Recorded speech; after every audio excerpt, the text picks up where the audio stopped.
You're listening to the Tumbling Saber Podcast, a member of the Star Wars Commonwealth Podcast Network. Check us out on the web at starwarscommonwealth.com, on iTunes, Facebook, and Twitter, and take your first step into a larger world.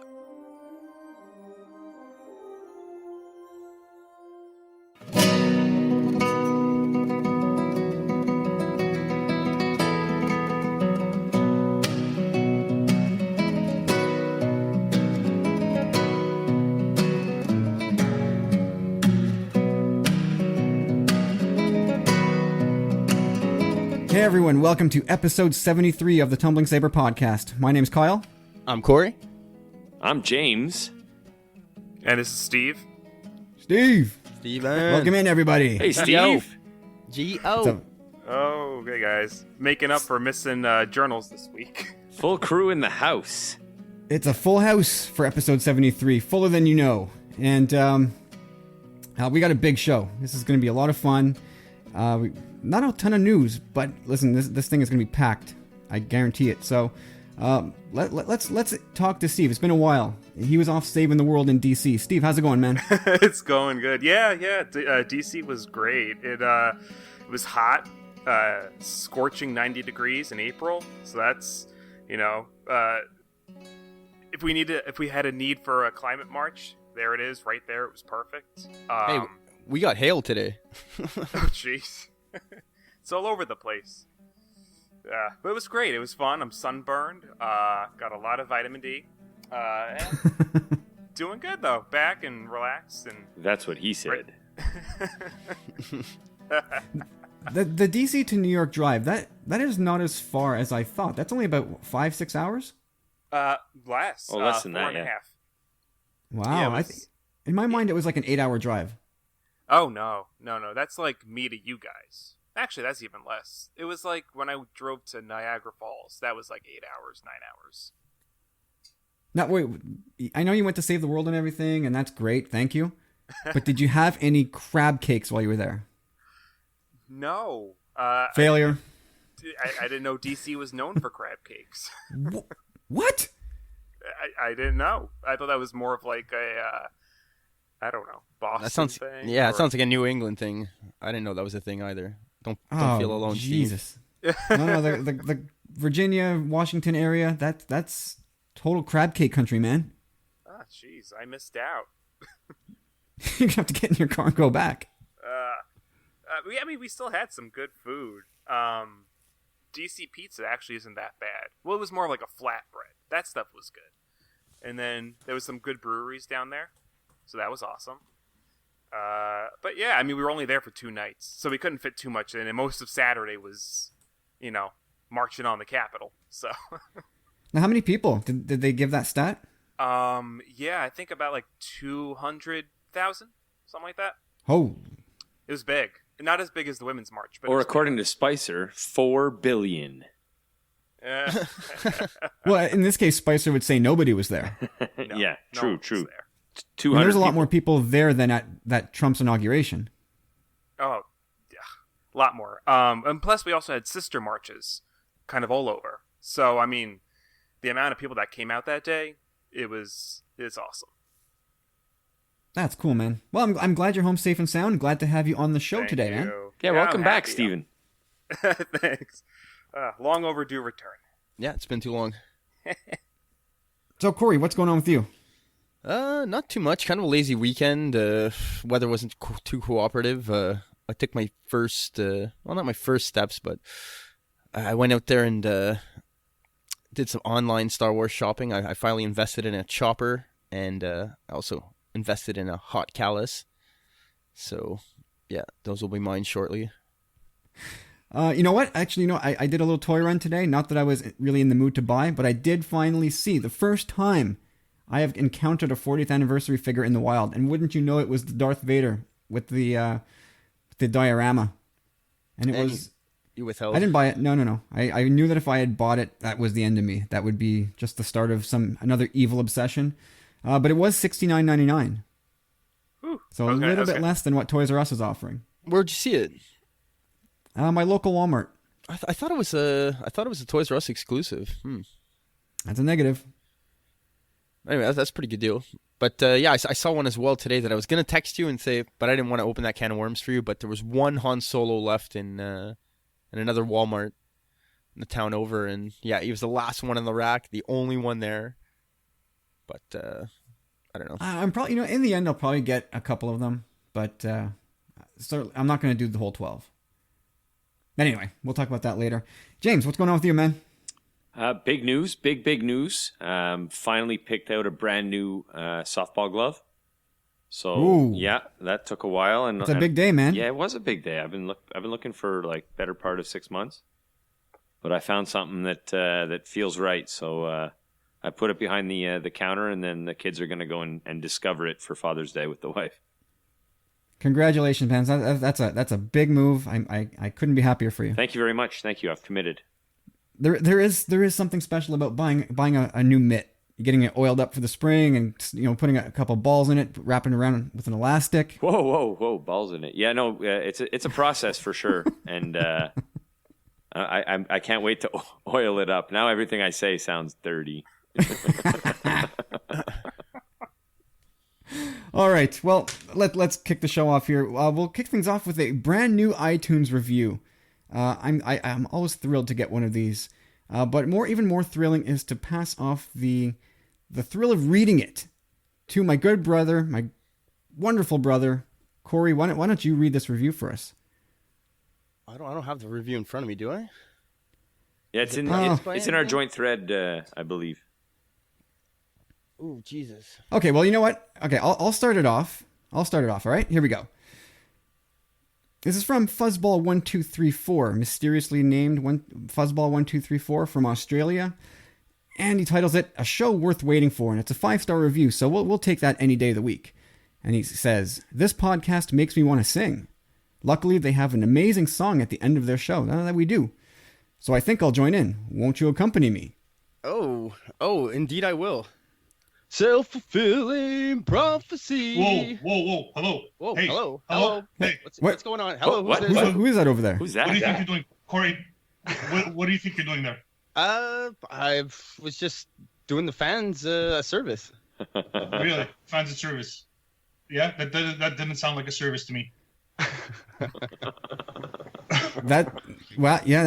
Corey, I think it's time to step off, man. Okay, I'm stepping off. I think if we're gonna give the fans a service, we're gonna give them something good to get their little beak wet. Oh, ladies and gentlemen, it's the one and only Mr. Carlos Candido. Thank you. Self-fulfilling prophecies got the best of me. They've been taking me, they've been making me, taking me farther and further from self-redeeming qualities. Have they hindered me, hindering what I'm blind to see that you needed me, all of me, 'cause you were there for me, and I will be there too, watching, listening, every moment, wanting all of you, and I believe I can save you, just don't let me go, and I can see I'll be waiting, always waiting, just don't let me go, just don't let me go, no.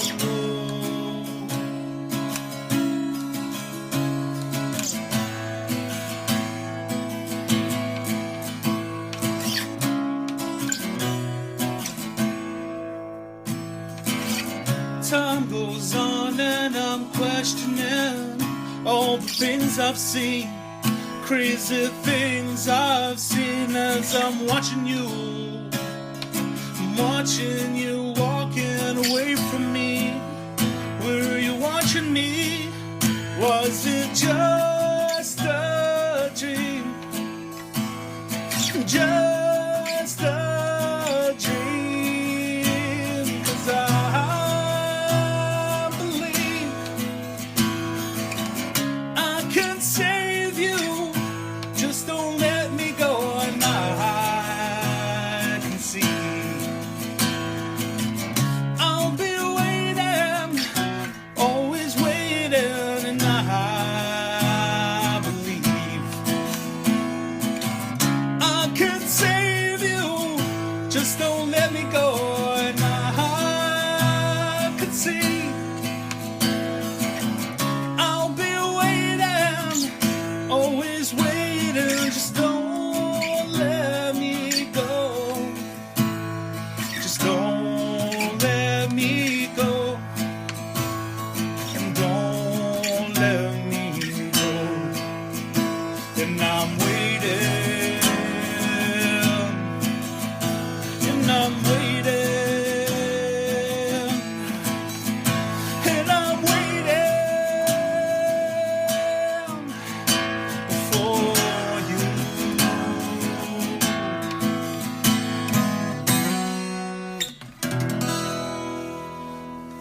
That's outstanding, boys. Thank you very much. The man himself in studio. That's it. I was just dropping by. Thanks, guys. Have a good one. Carlos out. Jesus. Oh, that was phenomenal, man. Yeah, Wow, the way that's he the- cut me short. The way he cut me short there, it's gonna be like a new meaning and new way of looking at the song when I hear the "watching you" part. I think that's the way you step up to a newly minted review challenge. Well played, guys. Well played. That was well done. Carlos, thank you for playing along, sir. And Mr. Keegan, thanks, buddy. We love you. Yeah, I'm just wondering still if am I allowed to sing along in my car still, or do I have to like mouth it like Garth? You can do whatever you want, man. All right, It's a free world, at least for now. that was awesome, Carlos. Thanks, buddy. Yeah, it sounded terrific live. I like the I like the sort of original version we got. It was really, really, really good, man. Yeah, I'm kind of slack-jawed over here. I don't know how we follow that up. I feel like we should just end the show here after 12 minutes, but I guess we'll plow ahead. So maybe we should we talk about our kangaroo court? Any updates to share? Well, we do have like some clarification to do. I may owe $2. I don't know if like court's only in session while we're recording, or if I go and mouth off and mistakenly blame Disney for something. although I got to be honest with you, if you can own up to it, I say. Well, I don't mind paying the $2, but I'll say this: if the Jedi get buried, which is what I was complaining about on the Twitter machine, if the Jedi get moved away from, I will hold Disney accountable. In my mind, it will be their fault. So, but if that costs me $2 in Kangaroo Court, so be it. So Steve, what we've done is we're trying to reinforce the idea that whatever happens with Star Wars on the screen it's Lucasfilm. They control it, top to bottom, front to back, start to finish. So there's always this narrative going around that Disney this, Disney that, they're ruining Star Wars, they're controlling everything like evil puppet masters. And if we've learned anything from the stories that's stemming out of Rogue One, it's that no, the buck stops with Kathleen Kennedy and the rest of the creative group at Lucasfilm. So we're trying to back that up here. We're trying to like walk the walk and put our money where our mouth is. So every time we at Tumbling Saber, and evidently we didn't specify the rules clearly enough, every time one of us slips up and either credits or accuses Disney of something on behalf of Star Wars, we put $2 in the kitty, and that goes to who knows what, some kind of slush fund for X reason. Does That's the story Indiana there. Jones fall into that category as well? Spice it up a bit, no? It's gotta. It's a Lucasfilm thing. Well, let's hold on Indy. We got to be factually correct here, so we'll check in on what the deal is with Indy. But for Star Wars, it's Lucasfilm. And if the whole thing falls apart for James and he wants to blame Disney, well, he's going to go out on that sword. Lightsaber. There you go. Well, Marvel is still Marvel, right? I mean, it's kind of the same. Well, that's it, right? That's the thing that so many people are missing. That, yeah, Disney bought Marvel way back when, and they haven't screwed with that. So where's the insistence that Disney is screwing with Star Wars? No, Disney buys these divisions and then lets the people that are doing a great job continue to do a great job. Or they've been churning out. Yeah, go ahead, Steven. I was going to say, and they've been churning out Marvel movies since 2008, so almost 10 years now. I don't think we've heard any of Disney meddling per se. It's because it's mostly been good. I think the fair way to look at it is if you don't like something, then blame Disney. Like the haircut, for example. Thor's haircut is probably Disney's fault. Well, a lot of people like the new hair. You're talking about the short hair from the Ragnarok trailer? That is correct. Well, us Chris Hemsworth fans like it. Just gonna say. Yeah, I don't know. Chris Hemsworth fans, yes. Thor fans, less. All right, so, I mean, I guess the things are still up in the air with the Kangaroo Court. We need ads to help us clarify some rules. So he kind of left it up to a 2/3 majority. It's usually the three of us on the show. So a 2/3 majority. So we could still rule on Corey's transgression from last week if we want. It may not be a fair ruling, but it will be the one that stands. It will hold up because it only takes 2. Exactly. Or you know what? Maybe the fair thing to do is just wipe the slate clean and we start fresh, starting now, that only what we say on the podcast counts. And it's a 2/3 majority. I like it. I don't know. There's going to be no money in this pot. Well, if the last year is any indication, there'll be some money. Like maybe enough for one of us to get a Happy Meal. If the last year's any indication, we're going to be podcasting from Sandals, Jamaica. Ooh. Ooh, I like that. We must have said Disney 100 times on this podcast. Easily. Well, we can talk about Disney. We can talk about Disney all we like. Yeah, we but just have to be careful. We have to not credit or blame them with whatever happens with Star Wars. We said Disney 100 times, and we've talked about Moana once. Hey, all that's going to change, man. Yeah. Okay, so the next big thing that's happened, the story of Jonas. I'll give you guys the quick story. So about, I want to say maybe 3 weeks ago, Star Wars Commonwealth Knight Dave Donovan brought to our attention the pleas of a desperate mom in Delaware. She had posted a picture of her adorable son. His name is Jonas, and he had this just huge smile on his face and a big blue Star Wars sweater, red Star Wars logo across the front. And what followed was this really sad story about how this boy is mercilessly bullied at school just because he's different. And he's a big Star Wars fan, so that's the hook for us here. So, yeah, like I said, Dave brought the story to our attention, tagged a few of us in the TSW VIP group, and so we all offered a few words of encouragement to the kid. You know, what can you do? You know, we're hundreds, if not thousands of miles away in some cases. So we offer our support and encouragement the best we can. Tell the kid we've got his back, and to keep being Jonas. Don't stop. Which is easier said than done when you're getting picked on by a couple dozen kids daily. So Mark took the really great and extraordinary step of welcoming Jonas and his mom into the TSW VIP group. And occasionally we hear from them, and it's always nice when we do, and we do check-ins with his mom, say, how's our buddy doing? And he's doing all right, which is nice to hear. But now, we're gonna put the cherry on the sundae. We're gonna make him, as he was made on the previous episode of Talk Star Wars. If you heard it, he is now a full-fledged Knight of the Star Wars Commonwealth, the youngest in the short history of this podcast network. But we're honored to have him, and we're just totally behind this kid. And so, news of this knighting has been making the rounds, and we've managed to capture some reactions from around the TSW and the Star Wars Commonwealth network. So, without further ado, here are a few of those clips for Jonas. And Jonas, buddy, we're all super happy for you, bud. Just keep doing what you're doing. Keep smiling. And sooner or later, if you play by your own rules, those bullies will fade away. So here's what some people have to say about Jonas joining the knighthood.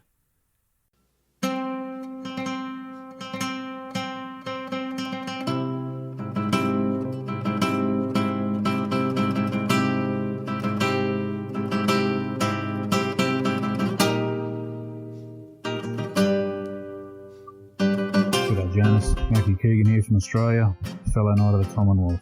Congratulations on your recent knighthood the other day. Just know that you're in good company. So stay strong, brother, and know we got your back. Cheers, mate. Hey Jonas, welcome to the party, dude. A Knight of the Commonwealth. Congratulations. Jonas, our little Padawan, well done on becoming a Knight of the Commonwealth. Well deserved, mate. Keep it up. Hey Jonas, this is Ben from the Skyhoppers podcast, and I just wanted to congratulate you on your new Star Wars Commonwealth knighthood. Hi Jonas, this is Jason from the Talk Star Wars VIP group. I just wanted to congratulate you on being the newest Knight of the Commonwealth. Hey Jonas, this is Rob from the TSW Roundtable and TSW Comics. Congratulations on becoming a Knight of the Star Wars Commonwealth.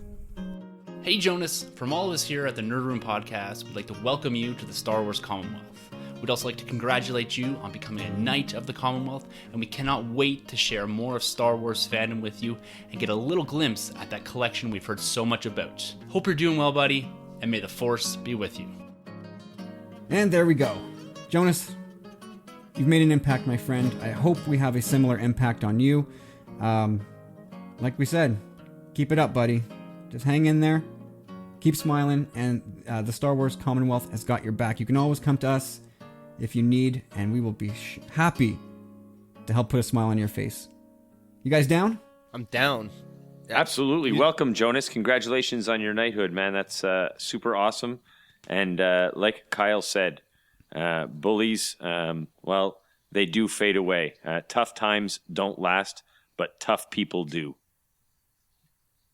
Well said. Yeah, very well said. Yep, second that. Congrats, Jonas. Keep being you. Okay, so how about a little bit of Star Wars news for this week? Like I said, there's not a whole lot, but what we did get was kind of cool. So we'll delve into that now. And the first thing that dropped early last week was directly from Star Wars itself. So we got actual theatrical dates for Episode 9 and Indy 5, as well as Frozen 2. So in this case, this is where saying the D word, as in Disney, is actually allowed, because they made the announcement that they've got Episode 9, Indy 5, and Frozen 2 all slated. So I guess we'll just get Indy 5 out of the way first. July 10th, 2020, a mere 1,177 days away. And I assume when they shoot this, Harrison Ford will be 76 or 77 years old, which is just crazy. But James, you still on board with Indy? You want to see another 5th episode to that saga? I'm going to make a few people, including probably Ash, cringe, but yawn. After the You're done? Yeah, after the Crystal Skull, I got to say, maybe they can reel me back in, but it's not marked on my calendar. It's a wait and see for the trailers, I guess? Yeah, and as the excitement builds, I'll probably be pulling a 180. But honestly, when I saw the news, I was like, oh, okay. Hopefully it's not crap.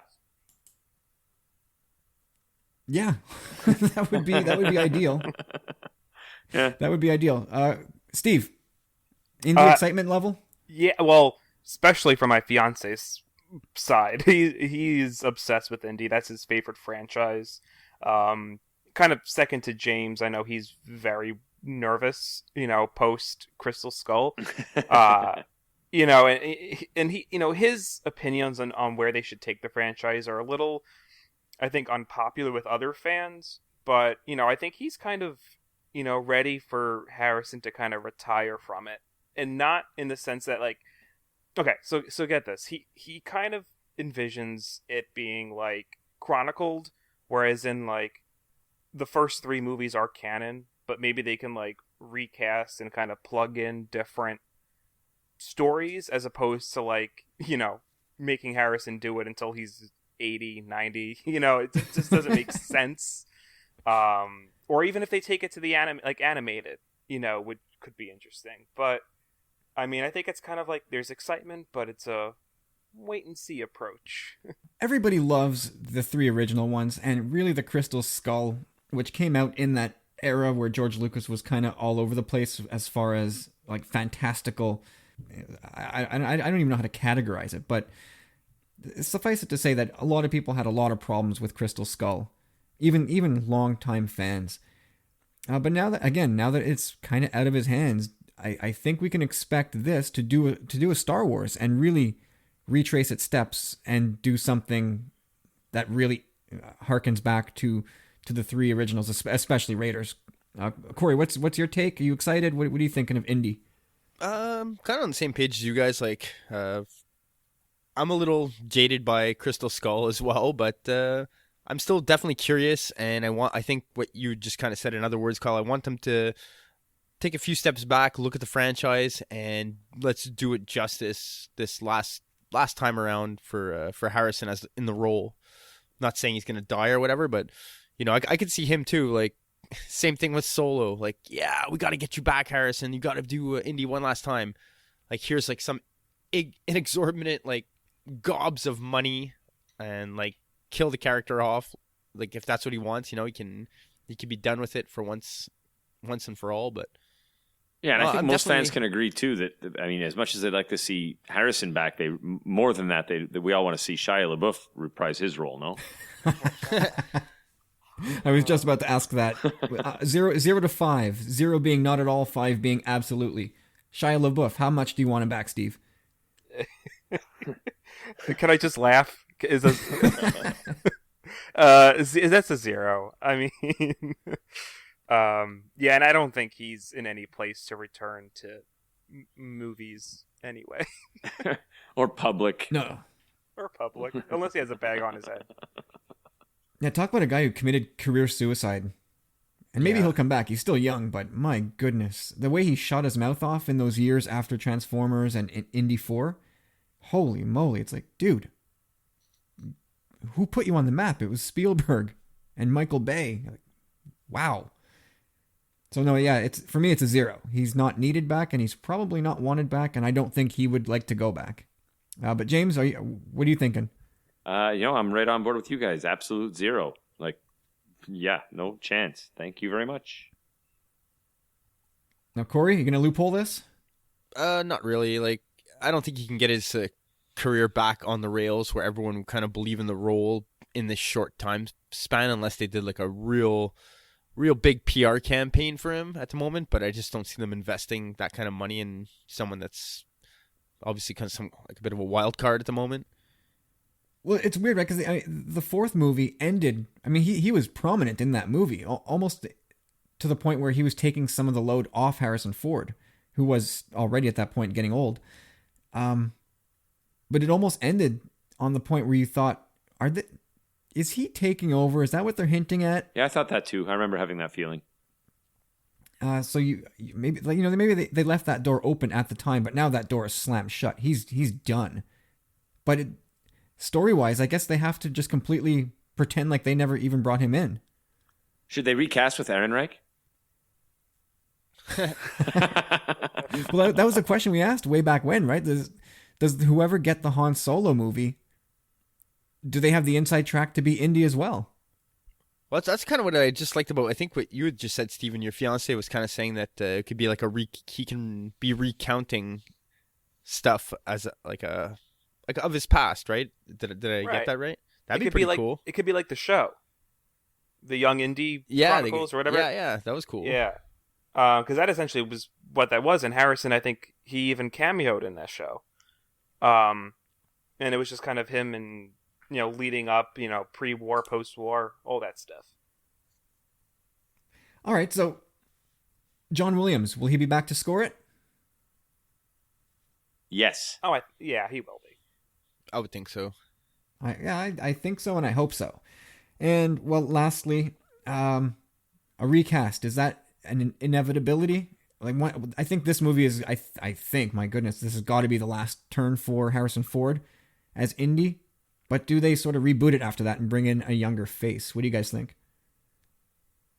I'm down with it at this point. I think there's enough talented actors out there to really bring that role to life again. And I just think there's so many other Indy stories to be told, kind of, just like the Young Adventures, where it was a prime example of that. Like, he's just like a globetrotter, man. Like, he's just a man. Like, I want to see more of his adventures, really. And the way they've been going with Star Wars, like I I could see animation. I could see comics in the future. I think they really needed to, focus on Star Wars first, because obviously that's the moneymaker. But I think, once that first indie comes out, we'll start to see more of an investment in that franchise. Yeah, I recently saw this this fan made animation. It was probably like just a few minutes long, but man, it's well done. It took the guy like 5 years to make, and it was so good. Yeah, you saw it, eh? So I saw good. that. Yeah, I would totally watch that in a heartbeat, like big time. James, you done with the recast? I mean, I guess we have to preface this by saying it's been done. I mean, River Phoenix did it briefly, and who did was it Sean Patrick Flannery? Yeah. Yeah. So the idea of recasting Indy's already been done. So if we're still saying no, you can't do it, Harrison Ford's too iconic. Well, that ship has sailed, right? Is it the idea of rebooting Indy, the movie franchise, is palatable to you, James? Oh yeah, I have no problem with the reboot. In fact, it seems like it's probably time. I guess that's probably the most definitive statement I've heard. It's probably time. So, well, I guess my read on it is we get one more turn with Indy, with Harrison Ford, and then we press the plunger and start anew. Maybe in the 2022, 2024, somewhere around there. Maybe they let it rest a bit, but sounds inevitable. Okay, so let's talk episode 9. Or do you guys want to start with Frozen 2? I know some of the listeners really want to hear us hit on Frozen 2. That's coming on November 27th, 2019, exactly 6 years after part 1. Oh, let it go, Kyle. Low hanging fruit. Hey, come on, man. That was pretty good. That was pretty good. The guy who's on the road all day, that's pretty good, man. Steve, that's a virtual fist bump, man. Bump.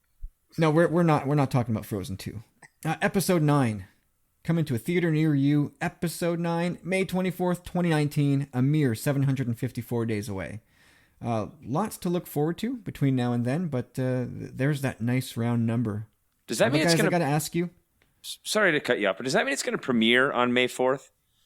Like the big launch? May 24th. No, but I know, but that's in like theaters regular for you and I.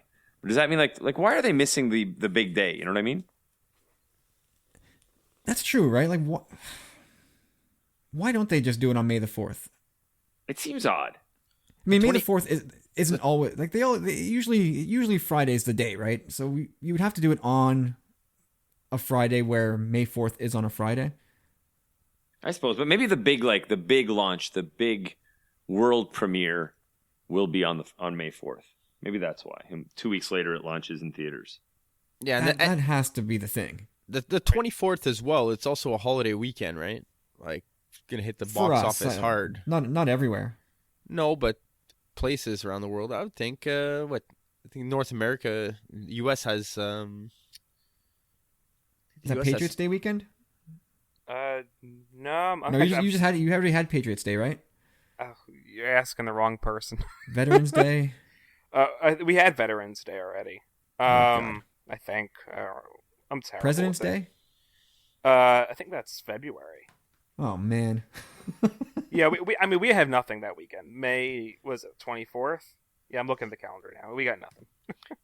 Okay, so we're a speck on the map here, Corey. What year? We're talking nothing. What year? 2019. 19. Okay, I'm gonna go look and see when May the 4th is that year. If it happens to be a Friday, then that seems like a real big miss. It's a Saturday. May the 3rd. Yeah, May the 3rd be with you. Yeah. So this begs the question now. So do you guys prefer the traditional May releases? The first 6 Star Wars movies dropped in May? Or have you come to love the December time slot that we've gotten to know over the last 2 years? I'll kick it to you first, James. I don't mind the change, and I think with a poll like this, if you put it out there to the people don't like change. So like you're going to get a 60-40 split on something like this just because the new choice is a new option and people don't like change. So, but I don't mind. I think either way, it's sort of 6 of one, half dozen of the other to me. Corey, what do you think? Yeah, I'm kind of totally on board with this for a few reasons. Just recently, I mean, we're all getting used to the holiday thing, winter, Star Wars, toy releases, and all that. Yeah, it's kind of fine and dandy, but the going to see Rogue One with you guys last time was a blessing. It was so fun. Yeah, it was just a really great night, but that cold that night, that bitter, bitter cold. I think it was like minus 3,000, whatever it was. It could have been Hoth. It was Hoth that night. Yeah, not pleasant. Like pretty much torture starting your car at 1 a.m. after a premiere like that. Harkening back to the days of the first, the Phantom Menace when it came out in May. One of the greatest memories of my life, I think. Like I was so stoked. I had waited like my whole life for this, kind of, in a way. I was 18 years old and the weather was beautiful. And I think coming back to episode 9 at this point, being it's going to be the kick. Usually for us as well, up in these northern parts, that's the real kickoff to summer almost in a way. May 24th weekend has kind of been like, okay, it's time now you get your plants in the ground. This is the weekend, and I think it's going to be if being the last of the series or the trilogy, it's going to be hopefully have a happy ending, and it'll be awesome to be able to have dinner with you guys on a terrace outside. Like, I don't know, it's just going to harken back to the old days too. And yeah, it's going to be awesome, man. I'm totally down. So Steve, as a relatively newcomer to the franchise, I suppose, in terms of being around for theatrical releases, what's your take on this? I'm particularly interested to hear what you have to say. Yeah, I mean, all I know is the winter release because I didn't even see the prequels in theaters. So it'll be a nice change, I think. I've definitely gotten used to the holiday season and Star Wars coming out then. And I think it'll be just a nice breakup. I'll get to kind of experience it in both seasons. I'll be able to kind of weigh which one I enjoyed the most. But in the winter, New York isn't that bad in December. So it hasn't been, like you guys, it hasn't really been that icy, So, but I'm just looking forward to it. I honestly, I imagine why it's different because now that they're kind of adding indie into the mix, I'm sure the shooting schedules are different. The resources are getting spread out. So I could see why the changes are coming. Yeah, I mean, they've got to juggle their schedule and spread out their franchises, right? Because you wouldn't think they would release Star Wars so close to Frozen. Like, you would think Frozen is going to be the thing that sweeps the holiday season. Maybe I don't know. I don't know if that factors into their calculations at all. But personally, I've come to like the December time slot. And when I think back, the special editions, when they came out in 97, those all keep released in the winter. So, 3 movies there. And Rogue One and The Force Awakens, those came out in winter. So for me it's a 5-3 score in favor of winter. So I'm for me, theatrical releases of Star Wars is winter. So I've kind of gotten used to seeing Star Wars movies at or around the time of the holidays. I guess it's going to be a little bit weird, but I mean, let's face it, there's no losers in this situation. I don't think. We're going to see, like Corey said, we'll get a chance to see a Star Wars movie. We're not going to freeze our tuchus off, and it'll be nice weather for a change, hopefully. So anyway, I can't complain. But I did run a poll once this news came out, and James, I don't know if you checked in on the results, but you nailed it. It's a 60-40 split. 60% of respondents preferred the December time slot. Like on the nose. It's not 59-41. It's 60-40. That's funny. So, yeah. Anyway, like I said, there's no losers when it comes to these great movies. Okay, moving ahead. Rian Johnson is not writing episode 9, to the shock of pretty much everybody. This was revealed via an innocuous tweet, which was fired at Rian Johnson, I want to say later in the week. I'll pull up the tweet here and I'll just read it quickly. Okay, so Matt Pito on Twitter tweeted to Rian Johnson saying, "Can't wait until December. Just curious, did you write a story treatment for 9 as well? Or is that old, incorrect info? Thanks." Rian Johnson replied, which is nice. That's old info. I haven't been involved in writing 9. And suddenly, that's when the stylist lifts off the record. Whoa. We all thought this guy was writing and directing 8, as well as writing 9 and handing directorial reins to Colin Trevorrow. But that's not the case. So, what in the hell's going on here, guys? Who wants to take a stab at this? All right, I'll take a stab at it. I got a few things here. To me, it's really not that big a deal. They have such a huge creative team. Kathleen Kennedy's talked somewhat about the process, how they've had to go back to the drawing table for, to deal with circumstances. So again, whoever's writing it's going to have this buttload of support. I look at it in the sense that. Well, sorry, I'll try to cut you off. It's Colin Trevorrow and Derek Connolly, and I think they wrote Jurassic World. So they're doing this script together as well. And the Jurassic World script isn't one that got praised a whole lot. So a lot of people are a little bit nervous, but continue. Well, either way, the story's worked out in general, right? It's not like they're writing this as they go. They've had a rough idea of what 7, 8, and 9 were going to be like from the beginning, right? So there is a story team behind this from the onset that's, again, great backup support. So look at the original trilogy as well. It wasn't the same writers over and over again either. Rian Johnson didn't write episode 7. So, I think we're going to be fine, like we haven't even seen episode 8 yet. So we haven't really, we're not even really able to properly judge Rian Johnson's contributions to Star Wars. So yeah, you're so right. James, how do you feel? Or do you have any feelings on this? I think Corey is sort of right and sort of wrong. I don't share his bright-eyed optimism that just, there's a creative team, therefore anybody can direct it.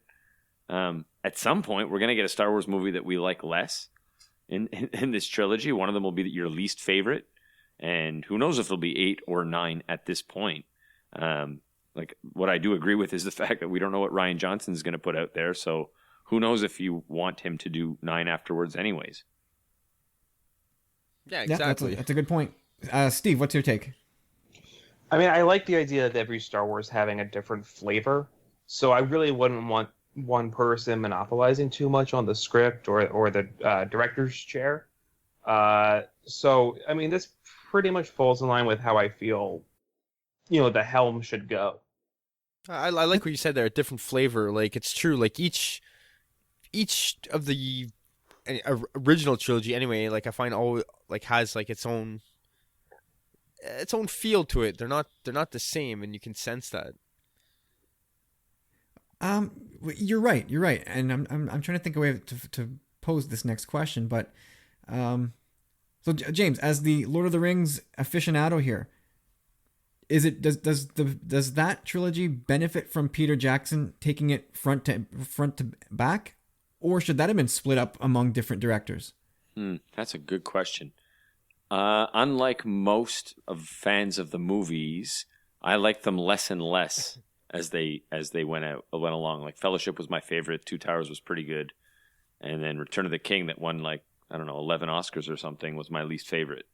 I thought as he went, I thought he was most respectful of the material. Jackson was with the first movie, and as he I guess got acclaim, he gained confidence and took more and more liberties with the material. So I liked it. I would have liked maybe to see someone else get their hands on it. And certainly I would have liked to have seen someone else's version of The Hobbit. Yeah, now in hindsight, that's totally fair, right? Yeah. But people were so enthused and just figured, Peter Jackson just understands Middle-earth on the screen. Give this to him. He needs to do this. Nobody else can possibly do this. He should have been like the George Lucas to that franchise, like let someone else take over the reins. But as soon as I heard that franchise, The Hobbit, they were taking it into a 3-film deal, like I just saw money grab in my eyes right away. I was just like, it turned me off, kind of, frankly. Yeah, well, it didn't work. It just didn't work. But I think there is a good debate in there. I mean, Steve made the good point that everybody has. It's beneficial that everybody you have 3 different people so that you get 3 different flavors, depending on what's going on in the story at the time. And I think that's And that's good for the story too, because then you've got different people trying to play, like to be part of a team, right? So to try to like sort of match what the story's doing, as opposed to do their own, like it will have their own flavor inevitably, but each person is working towards a common goal. Whereas if you leave it in the hands of one individual, he can start to sort of get his own ideas, and then the storyline starts competing with what he wants to do or she wants to do. Yeah, it's a tricky one. I think both sides have their merits. Like I think with the Lord of the Rings movies, for all the liberties that they took, I think there's a cohesiveness through them, because you had one guy dealing with the same people for how long did it take them to do those movies? Like 2 years, if not more. More, and that's another thing we should say. Like, they're not shooting these Star Wars movies all at once, which Peter Jackson did do with those 3 Lord of the Rings movies. Right? Yeah, it monopolized everybody's life for the better part of 3 years. Yeah, 30 months or something. So, I mean, that that's why it's one director. I mean, if they shot this trilogy all at once, then it would be one guy sort of writing and one team writing and directing it, right? Yeah. Well, I feel we've seen nothing of The Last Jedi outside of the teaser that we saw a couple weeks back, and which really doesn't tell us much about the movie.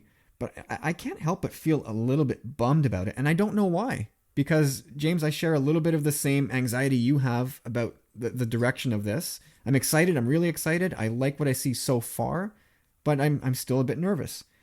But the only thing I could come up with as far as to explain why I'm bummed out by this is the effusive praise that Kathleen Kennedy put on Rian Johnson about how he understands filmmaking and how he writes so well, and like he's like, she was so sure that he's going to stand among the greats as far as, I don't know if she meant movie making as a whole or within the Star Wars community. But she just seemed to really go out of her way to praise the guy. But the fact that the Jurassic World script and the movie itself, a lot of people go, like it's a spectacle. Colin Trevorrow did a good job with the action, I suppose, but is this the guy to write along with Derek Connolly and bring to the big screen the final chapter of a Star Wars saga? I don't know. So I'm a little bit nervous. You know what? With what Kathleen Kennedy said about Rian Johnson, something you just said stands out to me. Do you think that that's really going to be the end of the story, Episode 9, if they're going to put it in the hands of unknowns? Or do you think Rian Johnson's going to get to write a few others in Episodes 10, 11, 12 because the saga's planned to continue? I can't make heads or tails of her comments. I don't know what she says they're working on that right now. I have a feeling she's kind of said, well, we just don't know, so that she can avoid the question. But I think they have a good idea of what they're going to do. I just don't know what that is. I could see Episode 9 being the end of the Skywalker saga, and there won't be a 10, 11, 12. But I could just as easily be totally wrong, and they will continue on somehow. I just don't know. Anybody else want to chime in there? Well, you know how I feel about it. You want it to end. Could you buy into an Episode 10, Corey, or I can't remember where you stood on that. Like if the finale was just a 1. I remember you guys talking about that. It was Episode X, the finale. Yeah, I don't know. I think it'd be kind of weird. I think saga-wise, we should stick to trilogies. And there's no reason why we can't have other sagas and other trilogies and other times. But it's time for this story to end. We think. We don't know what doors they're opening. Exactly. And that's what scares me. And I think that's why we're all trepidatious. Yeah, they could be opening all kinds of doors here that would fully merit Episodes 10, 11, 12. We just have to wait and see. Yeah, I'm like I said, I'm all ears. I'm scared, but I'm just hoping they don't lose me along the way, and I don't want that, but I'm not saying it won't happen either. Yeah, we're all a little nervous for that. Well, I have a qualifying question later that I think will put into perspective, like the why we don't like the idea of them leaving the Jedi behind. Cool. Well, bring that up whenever you want. Is now the time for that, or is that a later thing? Well, we can do it right now. So, like, when you were a kid, when you played Star Wars, make believe, whatever, were you more often like a Jedi version of yourself, or a character from the movie? Like, were you Luke Skywalker, or were you Corey the Jedi? You know what I mean? I was Luke. You were Luke Skywalker? Yeah. And Corey? I didn't stick myself in there. I could say I dabbled a bit. Like, I was definitely Han at times, but I know for a fact when I was a kid, like, definitely started as Luke. I remember walking around in the basement sometimes, and I'd have my, like, sword, and I'd have these, like, old school, like, 80s boots that I'd be wearing in the house, and they were, like, my Luke Skywalker boots, and I thought it was so cool. I remember those boots, and I didn't see yours, but I'm sure we had similar ones. What about you, Steve? Well, because I guess because I'm relatively new to the franchise, you're still I didn't a kid, so I'm asking what you have did that last moment weekend. as a kid, right? Well, I could tell you for what was it, Valentine's Day in college, my then boyfriend at the time, we had like a play date kind of thing where we got Lunchables and I bought lightsabers and we battled in the backyard and it was kind of fun. And yeah, I guess we were. The reason I bring it up is because I was wondering why it really bugs me that they would leave behind the Jedi and just keep telling more saga stories with like new Force users. And because for me, my answer is different than you guys. So I guess my theory won't hold up super strong in this group. But for me, I used to pretend I was a Jedi more than Luke Skywalker. Like, that definitely happened where I pretended I was Luke. But way more often than that, I just like the idea of the Force and like that, I could learn to use the Force when I played.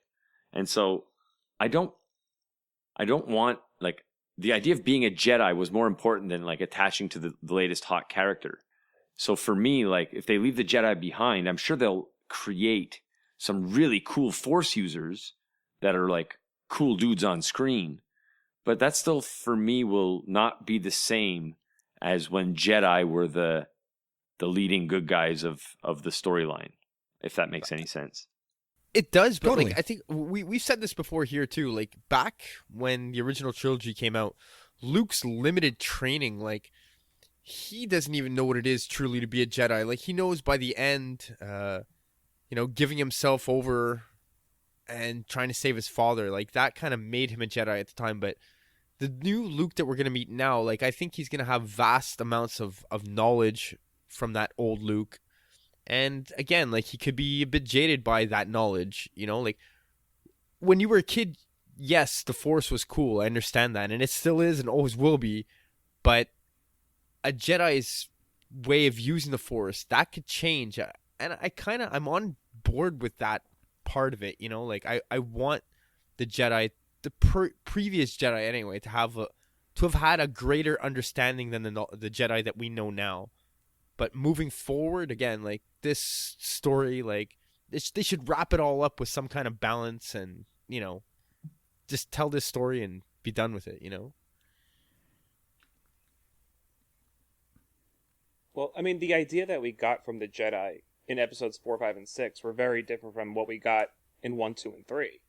I mean, I imagine when you were playing as a kid, you didn't dream up of all this dogma, this certainly not tradition, these rules.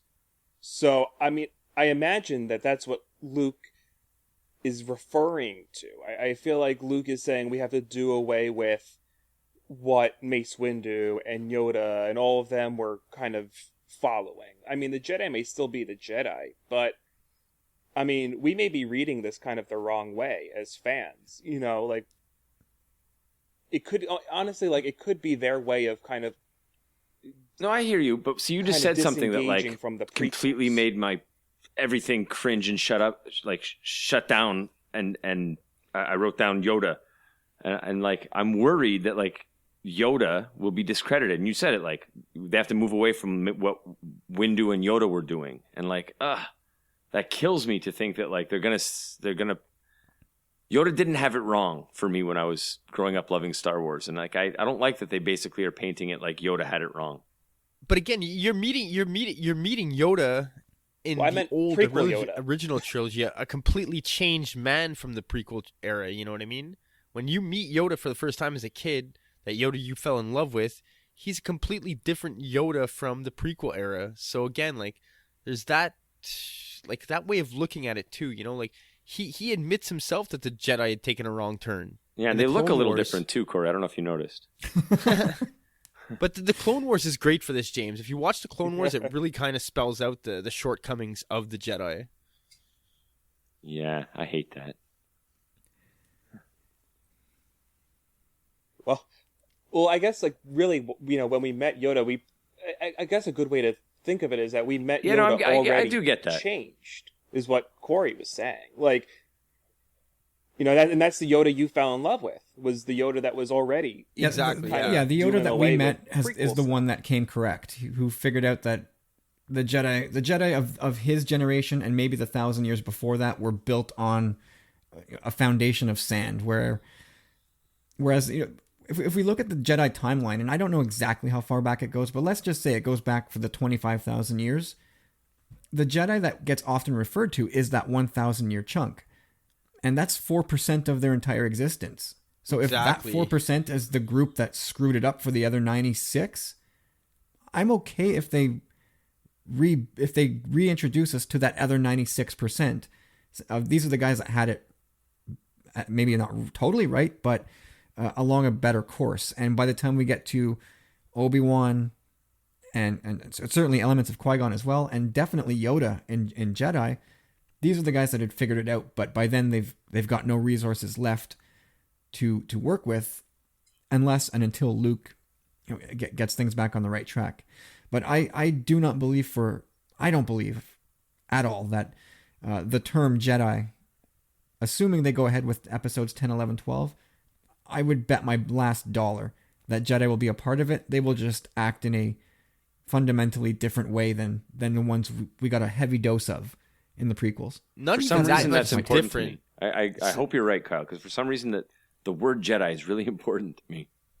Oh, I guarantee you that that's definitely the route they'll have to take. Like it's just gonna be looking at Jedi-dom from a different standpoint, and like the trailer, like looking back at these books, this hidden knowledge. I think that's a clear indication of where we're going.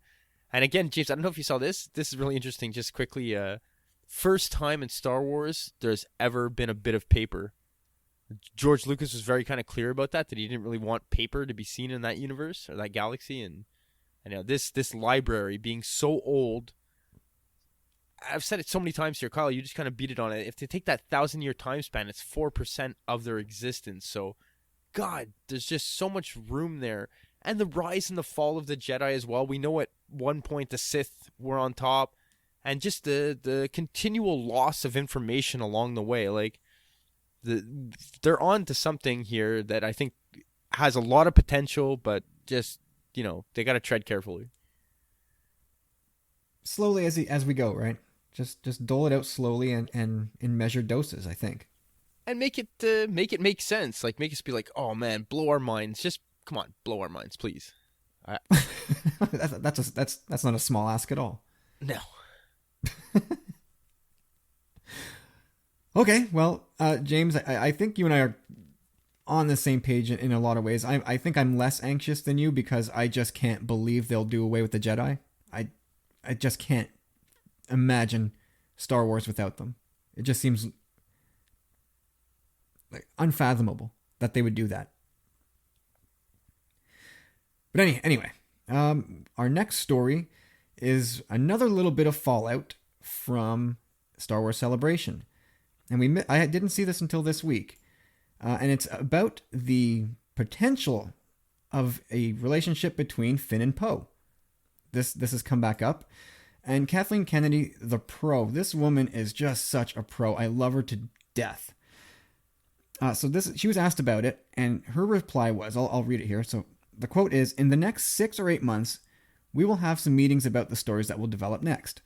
After 40 years of adventures, people have a lot of information and a lot of theories about the way these stories can go. And sometimes those theories that come up are new ideas for us to listen to and read and pay attention to. It's clear that the fans are as much masters of this franchise as we are. So, to me, there's nothing direct. I mean, yeah, I think you have to read between the lines here. So I will just throw out what I think she's saying, and then we'll go around the table and think what you guys think.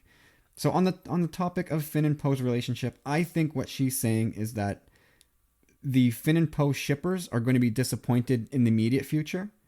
Like, for me, it's pretty clear that it's not the plan for these two, but Lucasfilm is paying attention. They're taking copious notes, and that there will be a gay relationship at some point very soon in Star Wars. That's my take on it. Without her having directly said that, that's what I'm reading here. Does anybody have a different take? Or I'll throw it over to you first, Steve. I think it's important to have your perspective on this. And what did you read from Kathleen Kennedy? I think, well, I agree with you on the reading of what Kathleen Kennedy said. I think that they're not going to inevitably pair the two. But Star Wars has always been, or at least now it really is, about proper representation, whether it's race, and ethnicity and so forth. And I think it's really important for the fan base to see characters of just different backgrounds and experiences. Because this is a franchise that touches, people's lives, different ages and different parts of the world. It really could change someone's life to see someone represent them.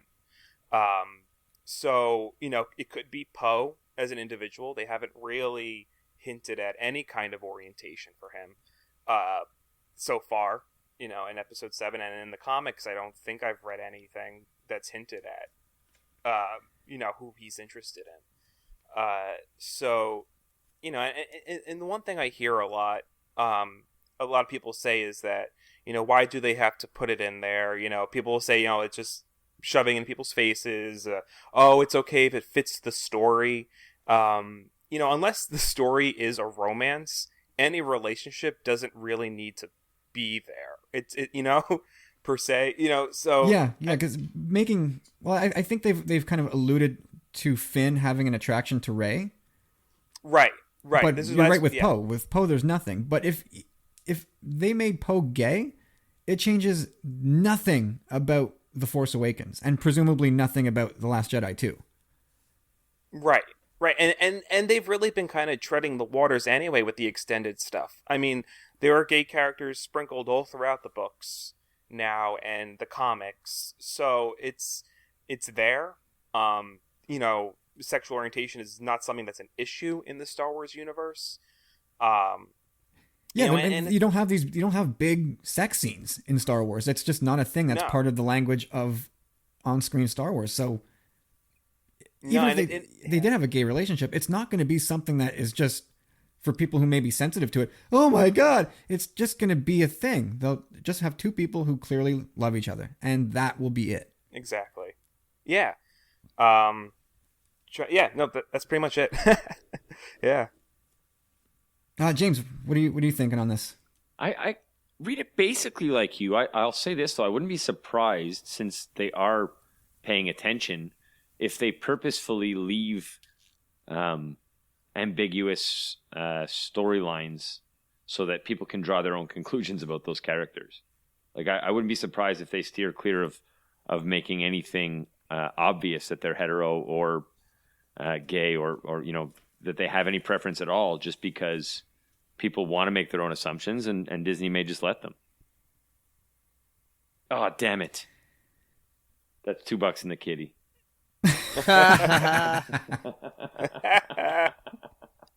That's awesome. Oh, man. Hey, sandals, here we come.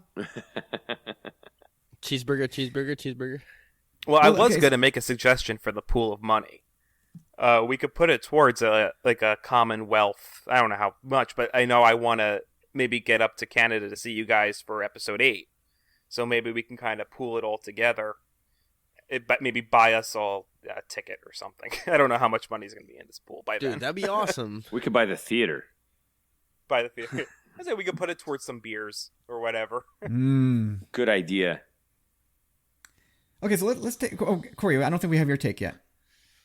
Yeah, Finn and Poe. I mean, according to what KK said, they're listening. They're listening to what people want. I think the whole Finn and Poe thing was kind of blown a little out of proportion. Two guys, bromance. I just think it's kind of a bit of a sign of the times. I didn't really. It's not the first thing that jumped out on screen to me, anyhow. Between them, there is some kind of chemistry between them that can come up a little later, maybe in the show. But yeah, they got a chemistry, granted, but none of that really jumped off to me on the screen. If it happens, hey, fine, whatever. I think the Kelly Marie Tran character is kind of going to be the eventual love interest of Finn. But again, if any of these characters are gay in any sense, it changes none of the story. I actually kind of think it's cool if they do it in a way that where Poe is, but like him and Finn. I just don't see that. But if they can make it work within the story without it being a fan service, then yeah, that's totally 100% okay. Like, I even disagree with that. Make it a fan service. Do it just to do it because you should do it. That's what I think. Yeah, but you got to put a I guess a flag in the ground somewhere and start somewhere, right? Yeah. Yeah, but pick and choose your time to do that. Don't just like this story's already underway. Like things are already in motion. Don't just kind of like roll it together and be like, okay, well, we're putting it out there because kind of people are saying that. Like, pick and choose your time in the near future to display another story. Okay, where you so can kind of right. That's the argument, right? So do you cater to your fans who are saying, can you add this component to the representation bucket? And even though that wasn't the plan originally, for somebody like Poe, I imagine that could be rewritten pretty. I'm no writer, but that could be written in pretty simply. So is that the right take to? Is that the right path to follow, or do you let these people follow through on their path and then take all these great suggestions and put them forth in a new package later down the road? Like, essentially, the question is: should the creatives change course to accommodate, or should they get around to it when they're ready? That I think is the burning question. No, so which level head wants to take that one? I was going to say, it's not so much changing course because I don't think it's going to be this big dramatic plot development. That's the way you do it. It has to feel organic. Exactly. It's not going to be like, so in the 2000s, every storyline with a gay character was about them coming out. But now we're in this fantasy world. It's a sci-fi fantasy story. It doesn't need to be about him coming out. We could literally jump in between episodes 7 and 8 or 8 and 9, and he could be with a fellow pilot in the Resistance. It doesn't have to be like this, because we're going to presumably get time jumps. All they have to do is treat it like everyone already knew he was gay, and he's with somebody. Like, they don't actually have to force it into the narrative.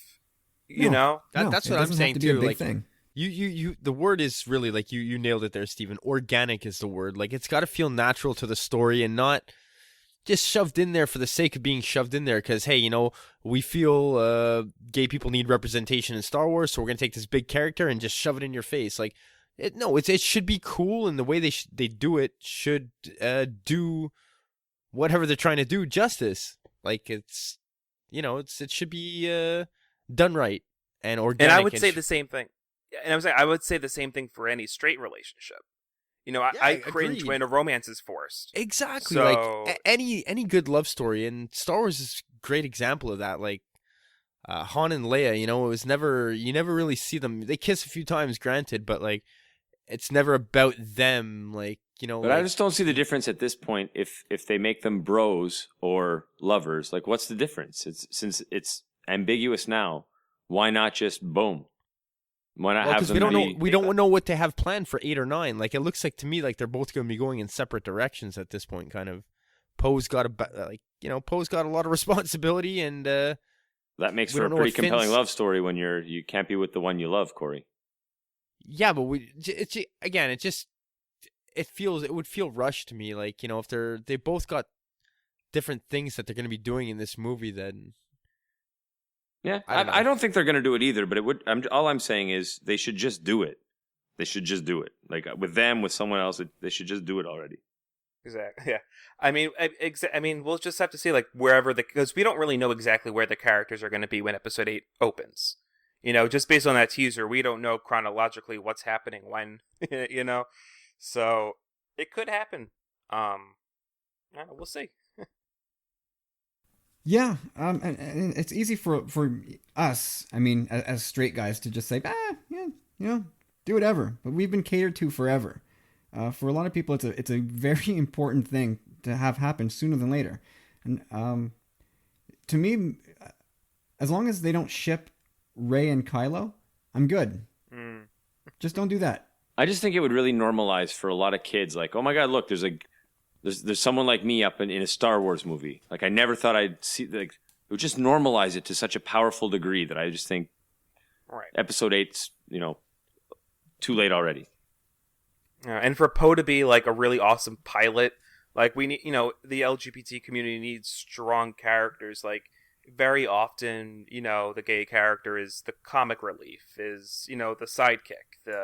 Poe Dameron is hot as. I don't give a shit. Like, I'll say it. Like, dude, that guy Oscar Isaac there, like, he's got charisma. He's got it going on. Machismo. Do it.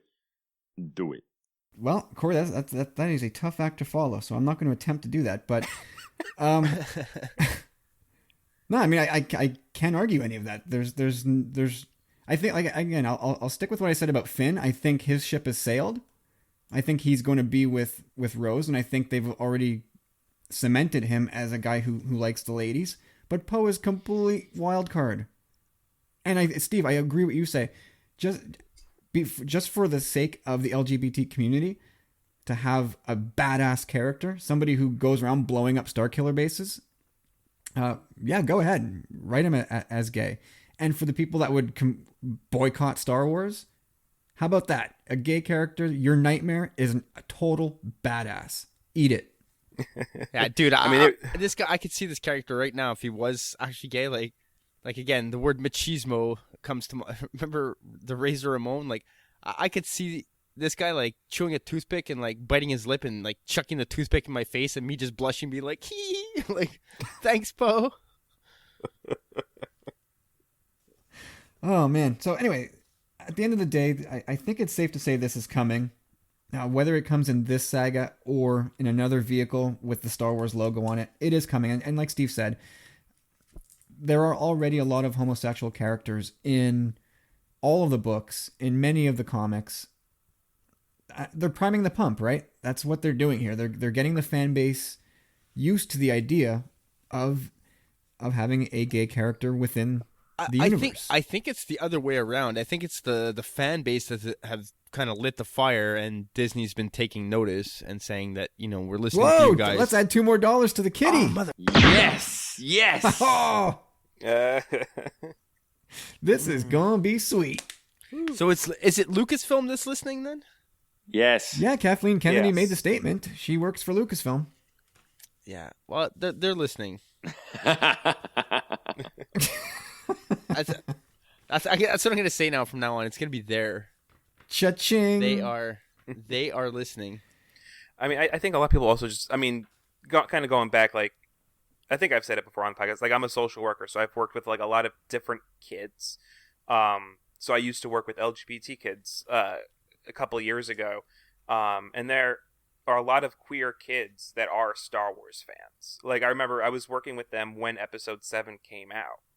And just the excitement, and that's just a small component, but like, if having a gay character made that group of 20 kids happy, like, I would say Lucasfilm did a great thing. But I know that you can extrapolate that and make it, there are many queer kids who are Star Wars fans. Yeah. Yep. Yeah, Star Wars, along with X-Men, at least for me, are the two franchises that I think the LGBT community can gravitate towards. And even with Star Wars, like, there isn't even a lot of reason to at this point. They're not represented there very much, aside from the new canon. But I think people still feel comfortable there. I mean, I think it's the way they've developed the characters. You know, Luke kind of just felt like the outsider, misplaced. There's just a lot of character arcs there that people can relate to. Like you said, same with the X-Men. I mean, they were a group of people who were discriminated against, you know, and a bunch of loners who found each other. Star Wars, anyway, right? Yeah, misfits. Yeah, outcasts. Like just something about that idea of like people who didn't really have anybody finding each other.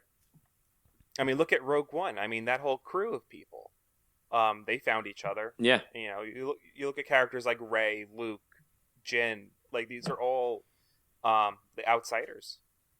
Yeah, totally. Even just as a Star Wars fan, like, you know, Kyle and I have always had each other. Outside of that, our cousins, yes, they were kind of super into Star Wars. I have like one other, like, he's my best friend and super into Star Wars. Oh, thanks, buddy. Other than that, there's other people you can kind of talk to it about, but it's just not the same, you know? There's just some people that just aren't on that level. Right. No, I mean, there's casual fans, and then there's nut jobs. But Steve, you said something really important before, which was pertaining to, you know, every time that in recent history in pop culture, whenever there's a gay character in a TV series or a movie, it's always their story of coming out. But one thing where that's changed is in the new season of Doctor Who. I don't know if anybody here watches Doctor Who, but new companion, they didn't have that whole thing where the character had to have this big lead up to coming out to the world. She just is, and they declare it in episode 1, I almost in the opening scene. And it's not a secret, it's not subtle, which I think is good. It just, boom, we're putting this on the table and we're normalizing this. You don't like it, move on. And yeah, Doctor Who's been great for that, because you have, like, you know, like Captain Jack and characters like that. Yeah, I mean, I'm not super familiar with the franchise, but the Bill, the new companion, and Bill is a she in this case. Yeah, I think that was an important point. So yeah, you could just have that character be gay off the hop and make it an integrated part of the narrative. But anyway, I think we can close the book on that. Is there anything else anybody wants to get? I think it's a really important topic, so if anybody wants to throw something else in, now's the time. I'll take that as a no. There you go. All of us jumping in. All right, well, good job, guys. I think that was treated with the respect it deserves. And now we can take a little break and listen to Ads, who's going to throw something at us this week that I think we're going to enjoy. So let's hear from Ads, and then we'll kick it around. Hello, boys. I hope everyone is well. A bit of a fun question this week. A little birdie has told me that the three of you are big Habs fans. Now, I'm afraid I don't know too much about ice hockey generally, and certainly don't know too much about the Habs. But if you could pick 6 players, is it, for a team? If you could pick 6 players from the various Star Wars characters, which ones would you choose? Now, I would suggest that you take it in turns to select a character. You can only pick that one character once, and others can't then have the same one. So take it in turns, pick your best team. All the best. Bye. There he goes once again. It's Ads. Thank you, sir. Thank you so very much for the question. Hockey is a bit of a sore spot at the moment. I'm enjoying watching the playoffs when I can, but I'm still bitterly disappointed that my team is not a part of it. If it makes you feel any better, the Leafs tried to call the golf course to get some tee times, and they couldn't because the Habs had them all. Nope, doesn't make me feel any better. No, me either. At all. Corey, you were going to say? Super interestingly enough, like I know I got this off my chest earlier with you guys, and I'd already told ads, but just for the listeners as well, this is super interesting to me. I had the exact same question written down for Sista servers, which we're recording this week. So I was getting my show notes ready, and I was pondering this, and then ads email came in on Saturday, and I was just like, wow, that's odd. That's odd. Okay. Well, let's do it. So how should we approach this? Position by position, or should we roundtable this, or should one person just read off their whole team? How do you want to do this? I think he prescribed the roundtable. I think we should go with the ads format. Okay, that's all right. Ads rules here. Okay, so maybe we should start from the goal out. And Steve, feel free to chime in. I know that hockey's not in your wheelhouse, but being from New York, we don't want to talk to people from New York about hockey right now. Sorry, I don't know what I'm apologizing for, but sure. Why could it be like that? He's rubbing it in. I can feel it. He's just pouring the salt in the wound. Wait, so Steve, as somebody who's completely tuned out of sports, are you aware that the Rangers beat the Montreal Canadiens in the playoffs? Is that a thing that crossed your radar? I think I definitely saw that on Facebook and Twitter, but it was just one of those things where I was like, okay, and I kind of just kept scrolling. All right, yeah, keep on scrolling, Steve. I mean, is it kind of like, you guys are La La Land, and then they swept in, they were Moonlight, and they took it from you? Is it that kind of thing? No, definitely, pretty much, I would say out of all the series, anyhow, most evenly matched, I would think. It was, and we took it. We took it bad. Yeah, no, it was not. It's your analogy is not terrible, but we weren't. It's not like we were supposed to blow them out of the water, but at the same time, it was a heartbreaking defeat. I can sympathize. Let's get to it. I'll go first for goalies because and Corey told me last night that I can't bore gullet the goalie because something about too many arms. There's a penalty for that. Yeah, so we'll just preface it by saying the way I treated my team is like there are force users on my team, but I don't approach it with my players will use the force during competition. Otherwise, it's just not fair. Yeah, that's the way I'd kind of written the question for Sith Disturbers. There's no... You could choose a Jedi, granted, but like there's no force usage or it's just kind of... But you still want a guy like Qui-Gon as your like top line center because he's 6'5", right? Okay, so is that your first choice? You're going Qui-Gon top we're starting in nets. I just was putting an example out there. All right, James, hit it. Let's go with the goalie. It's got to be the Wookiee in the nets. Come on. That guy is built to push people out of the crease.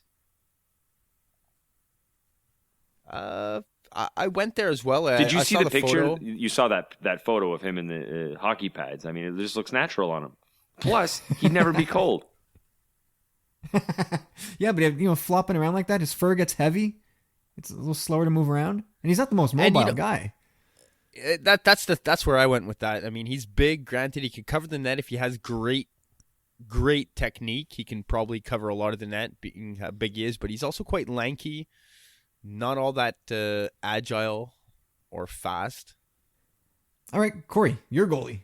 I mean, I don't think Chewie's a bad choice for goal. He's not mine, but I don't think it's a bad choice. Okay, well, definitely I'll say that Chewie was on my short list just for size and whatnot. But my goalie, I went with Boba. I went with Boba Fett just for his cat-like reflexes and his ability to focus and really get his mind in the game, you know what I mean? No, that's not why you took him. You took him because his helmet would make an awesome goalie mask. That too. True. I did think about that. I did honestly think about that. That's fair. That's a good reason to take him. I just really went with the focus and the cat-like reflexes, especially now after Celebration, having kind of seen this behind the scenes of a showdown between the quickest hands in the galaxy, and in a way, him and Cad Bane have a little hoedown, little showdown, and he comes up on top. So I think he's got cat-like reflexes. His eyes are there. He's got good eyes, and he's gonna keep you in the game. I can't argue with that pick. Although he is not my pick for goal. I went with a one of the larger guys in the Star Wars galaxy. Kanan Jarrus is my goalie, ladies and gentlemen. He's 6'4". He's in the peak physical condition. He's blind. I mean, are we taking any iteration of the character that we want, or how is this working? I'm just busting your chops. Right. Yeah. So you're taking pre Maul slash. Even if he's face. blind, he seems like he can. If he can deflect laser blasts, that's the Force. No I think Force usage. No, I mean the reflexes are there. All right. So anyway, I'll take pre-blind Kanan. I like it. Is Freddie Prinze Canadian? No, Oh. I don't think so. I thought that would have been a nice tie-in too. Would have been. All right, we'll snake this list. All right, so we'll move out slowly from goal to defense, and my top D is Chewie. And James, for the very same reason that you said, this guy's just going to clear the crease. No one's getting close to my goalie. That's fair. And I'm thinking of Chewie as my Zdeno Chara. Oh, see, that's funny because I'll just say mine now. I took Zeb Eno Chara as my top defenseman. There you go. I see what you did there. Yeah. And I'm going to have to second that motion as well. I also have Zeb as my defenseman because I thought of Chewie again as well. But again, the mobility, the agility, the speed, I think not necessarily strength. I think Chewie can rock Zeb in a fight. But no, I think Zeb could definitely, he's got a little more speed, a little more agility, a little more hop in his step, and he can definitely keep the crease clean as well. Well, I have to agree with everything you said except for the fight thing. I mean, maybe you guys know more than I do, but I think that would be a battle of the behemoths. I don't think there's a clear winner there. Oh, it'll be a good one until Zeb gets his arms ripped off. Those are meatier arms than a droid. All right, Corey, your other defenseman. You know, the theme for my team is chemistry. So, you know, he's going to be playing the left defense. It's going to be Hot Callus, baby. You know, the two of them got a thing. Hot Callus, you know, he's got again the discipline. He's got the will, the motivation. That's a smart pick. I like that. Yeah. There we go. There's a nice little pairing for you. James-O, who is your second defenseman? I had a hard time with this one because I wanted to pick somebody who was, you know, also tough, but I wanted the big shot, and so I almost picked Thrawn as a defenseman because I figured he'd be sort of like Markov in his prime, you know. But I put Thrawn somewhere else, which probably is pretty obvious if you think about it. But yeah, so I went with my second defenseman, your goalie, with a blind, 6'5", long-reaching, fast skating, Freddie Prinze Jr. Yeah, Kanan belongs on this team, doesn't he? Kanan's just got the build for hockey. He's got that long reach, right? Yeah, this guy would be a top pick at the NHL entry draft. I'll tell you that much. Yeah. My other D was Captain Rex, and he would be the captain of this team. Nice. I like it. Yeah, I could see it. He's like a Callus, you know, in the discipline. Yeah, very focus. much. Very much in the Callus mold. The military style performance. Yeah. So then I'll move up. I'll move up to my left wing, and I'm gonna break the gender barrier. And Ahsoka is my left winger. Just an insane mix of speed and skill that will just drive the opposition nuts. And she'll get under your skin too. I think Ahsoka would be the type to give you a little hack on the shins, take her stick and, you know, maybe jab you in the ribs with it. She'll just drive you crazy. I like it. Yeah, she was on my short list too. I got a female. I got a female skater too. But Corey, you go next. All right, my left wing is going to be Finn, 2187. I just think, you know, again, he's got the heart. He's got the drive. Like, I think he'd be a valuable asset to the team. He'd be like the heart of the team, kind of, you know? Mm-hmm. I like that pick. It's a good pick. James. My left wing is going to be also from the same movie, and we were just talking about him. Poe Dameron. I mean, that guy's got to be able to skate fast. Just the way he flies, he looks like an athlete. Yeah, I think he'd be a sniper. He'd be like a Brett Hull. I'll take 50 goals. How about 86? How about? remember when Solani had 70? I don't know, 2 in his rookie season. 76. 76. I'll never forget that. Threw his glove up in the air and shot it down with like a gun when he broke the rookie that record. was amazing. Never forget that. All right, so let's hop over to the other side of the ice. James, you're right winger. Right winger. All kinds of blazing speed, unforeseen toughness. She's my Gallagher. Nice. Very nice. Corey. All right, so again, I said the theme to my team is chemistry, so I went with Poe on my right wing for the same reasons you guys did. Super speedy, super like scrappy. I can see this guy in the corners, in the front of the net, taking a beating and smiling about it. You know, holding his own. You know, going up against a guy that's twice his size and holding his own. And again, super stick handler. Yeah, he's like the talent. He's like the he's the guy who's gonna finish the plays, really. Well, my finisher, the guy, he's my finisher. He's my punching bag. He's my instigator, my enforcer, Maul. Nice. You're all slack-jawed, aren't you? You got Maul on your team? Yeah, I got Maul on my team. Yeah, I thought about Maul, but you know, whatever. My team's gonna my team is gonna beat your team because you're gonna be in the penalty box a lot. So. Oh, I don't know about that. Once you see my centerman. Wow, whatever. I mean, Maul's already said he's gonna lose it. He's gonna lose his cool. No. Listen, he's gonna be. Super he's sneaky. He's well insulated. He's surrounded by people who won't let him get too far of the line. My centerman is the chosen one, Anakin Skywalker. Just unrivaled. Oh my God! Unrivaled skill. Just you can't go wrong. No, this is this. I love it, man. Like, wow, you give shit to the Canadians management, man. Like, your team is a disaster. What? Like, dude, Anakin, both of them, him, Maul and Anakin on the same line, you're gonna be in the box a lot, feeling shame. Yeah, trust me. Both of them can't keep their cool. Anakin cannot keep his cool. He loses it all the time. I thought about it. I was like, I want Anakin for his talent. Blah blah blah. Chewie and can't keep his cool either. You didn't call me out on that. That's why I stuck him in net. Team. See? Yeah. But that didn't work for Ron Hextall. Yeah, Anakin and Maul on the same line. No. Like, you're looking for trouble. That's why I got Luke as my centerman, Corey. I got the guy who beat Anakin in the end. Nice. Well, I'm actually going to choose the guy who took it right in the gut from Maul and go with Qui-Gon. You'd called me out on it earlier. I want that 6'4" power forward sniper.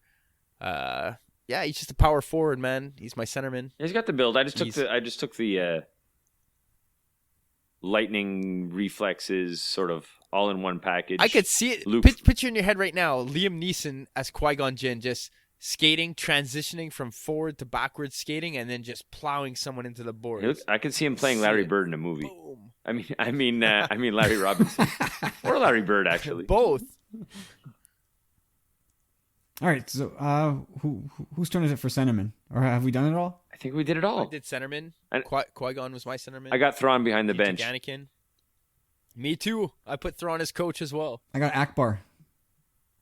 Nice. You went, yeah, I can see that. Yeah, I'm surprised you didn't go Radis. I say we fight. No, well, Radis got beat. I like his spirit, but he got beat. He didn't get got. He sacrificed himself. All right, fine. My assistant coaches are Leia and Hera. I like them apples. I do like them apples. And I go the extra mile here with Ads Edition. I've got a general manager and assistant general manager. General manager is Palpatine's got to be one of those. No, he's not. He doesn't play the right way. Oh, so it's not you're not running the Maple Leafs then? Okay, go on. Count Dooku is my GM. He's just so suave, just knows how to get things done. And Lando is the assistant GM. I like that. He's the heir apparent. When Count Dooku pops off, Lando will ascend to the role of GM of my team. What about Tarkin? No, too much of a Palpatine follower. Whatever. You'd work right in lines with your plans with Anakin and Maul in the same line. That's just gonna go over great. We're a nasty team. We're nasty. Yeah. Lots of penalty minutes. That's all right. Yeah. Your power play better be strong. Penalty kill, you mean? Or your penalty kill, sorry. I have full faith I have full faith in my number 1 D, Chewie. It's taken care of. And as our sound in our building when the light goes when we score, it's going to be the most iconic sound in Star Wars, the TIE Fighter. Oh man, I have to agree with you there. I actually did agonize over this. I went through like 3 or 4 different drafts of knocking players off and bringing people in. I didn't even decide till we were reading it. Now I still had multiple names beside each other, and I just sort of picked it off based on if you guys already picked them or. Well, that's another thing too. I think the ads had asked us if we broke the rules. We broke the rules. Yeah, we did. But either way, I can clearly, in my head, I really think Kyle came up with the worst team, which I'm really happy about. So there you go, that's a negative. No, that's a big yes. Like, transition this team that he chose into soccer ads, and you'll see red card. What does Anakin do that's so dirty? I didn't tell you which Anakin I'm taking. It could be Attack of the Clones, or it could be Revenge. He's got little Annie. He's got little Annie on his team. Oh yeah, even at that, he just does what he wants. He's not a big team player. He's like, yeah, I'll see you after, guys, when I score all the goals. He's like the superstar from Mighty Ducks that no one likes until the end. His stat line is nuts. Anyway, we never decided the format. Is it over 82 games? I don't know if I like this team so much, but in a one-off, in one game, yeah, man, I'll take this team to the bank. No, I think my team, the chemistry on my team and the heart, both your teams are going down. Take it to the bank, ads. All right, let's pull the shoot here. Ads. Someone wake up Steven. That was. Yeah, let's get Steven back in the game here. I tried to follow, guys. I tried. My eyes glazed over a little bit. That's not your fault. Are you rubbing it in again? No. I'm just adorably ignorant. Well, I get frustrated enough with my team that they make me not want to follow them too. Okay, so we also have a question this week from Katie, who we've come to adore as part of the ever-growing Star Wars Commonwealth. So this week, Katie asks us, with Rebels ending, what era would you like the next TV show to be... Or, I can't even read anymore. Which era would you like the next TV show to the place in? Oh, maybe I just copied this down wrong. But anyway, you get the point. Old Republic, Clone Wars, sequel trilogy. Who would you like the new show to focus on? Jedi, bounty hunter, smuggler, etc. Imagine if we got a show that focuses on a group that works and supports the Empire, Sith, or First Order. So I guess something similar to what the main campaign is going to be in Battlefront 2. So an open-ended question, guys. You can choose either animated, live action. You can throw both at us. I'll throw it over to Steve first. Steve, what do you want to see?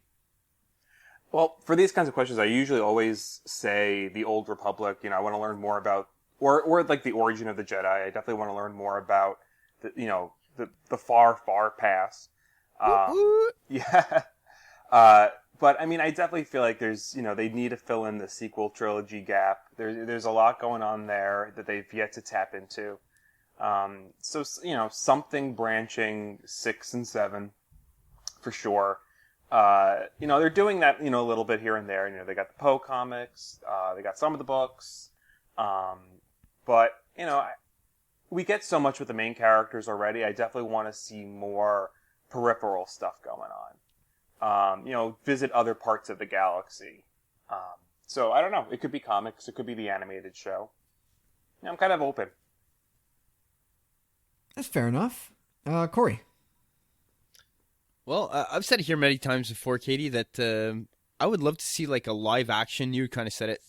Not necessarily smugglers and bounty hunters, but something along those lines. Like you take those kind of players and you distribute them throughout the galaxy, and each story tells a different story. It's kind of like the Littlest Hobo. You have that one kind of character maybe stringing all the stories along, but you can just tour the entire galaxy in a way and just see all these different tales, all these different ways of looking at the universe, and all these different genres to explore. You get different directors in on almost every episode. I think that could be cool. Animation-wise, that would be a live-action. Animation-wise, I'm kind of on the same page as Steven. I'd love to see some of the older stuff, an Old Republic, way back early Origin stuff, but I think that could be touched upon more in movies. Maybe the years leading up to the Clone Wars would be kind of cool. But at the present time, I think where we are in Rebels, I think what best fits fandom right now, in my opinion anyhow, is kind of a spin-off of Rebels, where we get a little more play in between the areas of A New Hope and Jedi. I know it kind of sounds like I'm nesting here and I'm staying in my comfort zone just for that reason, but my reason is really the fact that we're exploring that right now. So let's exploit that. You know, there's so many stories to be had there.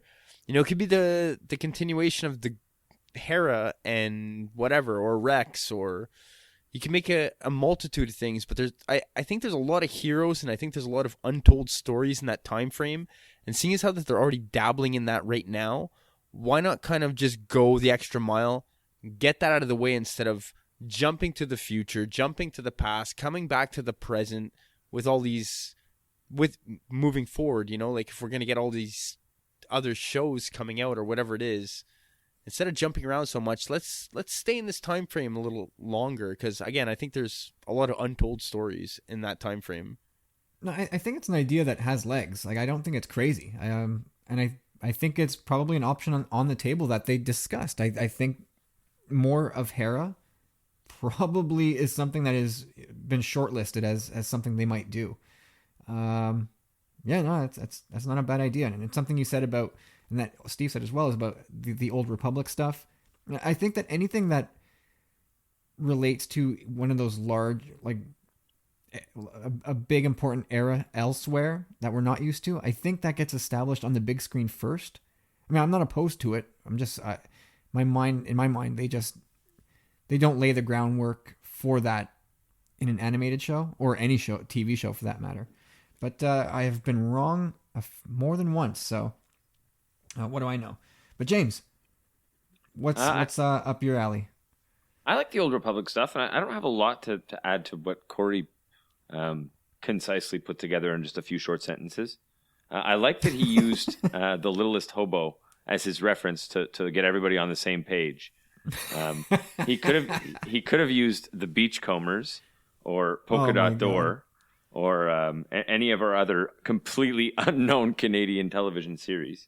But the Littlest Hobo was a good choice, one of my personal favorites growing up.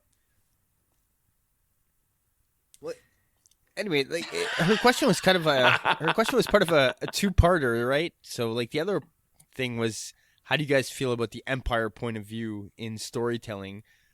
I think they're going to refrain from that, putting it on screen for a bit longer. You know, you said it in your question. They're tackling it a bit in Battlefront, which is super interesting. I think they're going to tackle it a bit further with this new book that we have coming out, Inferno Squadron, which I think is a lead-in into Battlefront 2, if I'm not mistaken. And yeah, I think they'll stick to that genre, like Imperial stuff. I think they'll stick to video games and books for now. I don't think they'll take it as far as a show, but I'm not going to take it off the table because I do find it very interesting, especially reading Star Wars material at this point. Like you, Steve and Kyle, you guys must be able to attest to this, to the sense that, you know, a lot of people are super confused in the galaxy, like what the Empire is, and, you know, are they good, are they bad? So when you see it from an Imperial standpoint or point of view, like, they're looking at the rebels as terrorists, right? Like, the Empire is good, the Empire is order and justice, and the propaganda surrounding these people, like, they really truly believe that they're doing the right thing, and that's represented through Callus and Rebels, kind of like, he blindly follows orders because he just believes in the system. And once he starts to question it is when, things kind of start to change for him. Yeah, before the guys who read the books confirm probably what you just said, I'll say too, like, it's different. Novels, you have to explore these ideas that people aren't just black and white, and like it makes sense that the people who were under the influence of the Empire thought that they were on the right side of things. But one of the things I loved about classic Star Wars was that like good guys were good and bad guys were bad, and it was black and white and simple. So I don't know. There's something to be said for that sort of like easy to identify, easy to buy into action, sit back and relax movie. So I think there's a balance there. What do you think, Kyle? Well, yeah, you're right. That is one of the things that makes Star Wars so appealing, is that you could just sit back in your easy chair and say, those guys are bad, those guys are good. Let's put them in the ring and let's watch the good guys eventually win. Right, and that doesn't work for a novel so much. No, and you're right. We've gotten novels that are totally on the Imperial side, and then as that novel goes on, the couple splits up, and then you get a split view. But they've gone a long way to humanize a lot of the Imperials, and Steve can definitely attest to that. Yeah, absolutely. Because you see, like, Corey, like what you were saying, like in the novels, you get a lot of these people, they're on these kind of back world planets, and, they're very, unruly, and the Empire kind of comes in and introduces, some version of order. So for a lot of these people, the Empire, in a weird way, kind of saved their lives. And you see that in, like, Thrawn and all those novels. But kind of like how James was saying, like, yeah, it doesn't necessarily translate well to the saga that we know in the movies. Just because I think it just has to do with perspective. You don't have the time, and the perspective that we're coming in on. I mean, we're coming in on the rebels' perspective. Like, we don't really, we know what they know, and they know that the Empire is bad. So therefore, we see the Empire as bad. I'm pretty sure if the movie was introduced in a completely different way, we would be thinking about it differently. Yeah, exactly. It's all a certain point of view. Like, that's all it is. Like, again, the Imperials, a lot of them, again, like, they really think that they're the do-gooders, like, that the rebels are scum. Yeah, I mean, that's pretty much what it is. It's the certain point of view, and it's which view you want to present. But you guys have heard me say before, the show I want to see, the live action show anyway, it's a House of Cards style Palpatine show with a younger Palpatine, like, say in his 20s or 30s, as he's rising to power on Naboo and then on a galactic level. I think that's been kind of touched on little bits here and there in the propaganda book and in the Tarkin novel.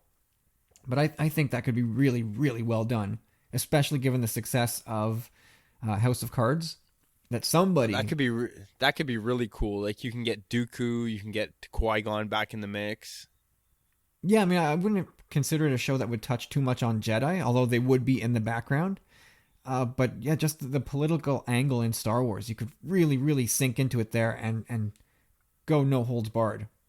And I think it would be really fascinating.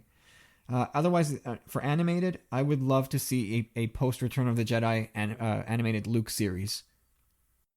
That would lend itself well to those 3-minute episodes of like they did with the Clone Wars and what they're going to be doing with the Forces of Destiny. Forces of Destiny, yeah, that'd be cool. Just like little tidbits of his journey along the way and what he's discovering, kind of along the way. That'd be neat. Yep. I went off the deep end a bit too. What do you guys think of this literature-wise? Because I don't think they'll tackle it in animation, but it just kind of spitballing ideas for this question. And I think an interesting story that I'd like to see or read about would be the fall of the Jedi Temple Guard, who eventually became the Grand Inquisitor. I think there's something there that, it could be an interesting story, and I think Callus's time as Fulcrum could also make an interesting short comic, kind of. Yeah, sure. I mean, a 4-part miniseries. There are endless possibilities here. But Katie, I think we kicked it around. Thank you so much. That's at Katie with 3 E's 120. Improve your Twitter timeline by following Katie.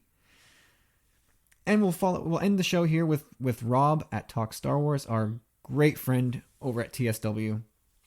His question is, what is an opinion you hold about Star Wars that you think is a generally unpopular one? Rob's is that he thinks it's time for James Earl Jones to stop voicing Darth Vader. He was watching Rogue One the other day, and his age is starting to come through in his performance. Don't get me wrong. I think he's a legend and his performance is iconic, but with such a range of talented voice actors and technical effects, surely we can find someone who can do the job. Rob is not wrong. No, I have to agree with Rob as well. I heard it. I heard it right off the bat when we saw it in theaters. And granted, I think that they had to give it to James Earl Jones this time around. We're going to be using Vader very sparingly, hopefully, moving forward with this franchise.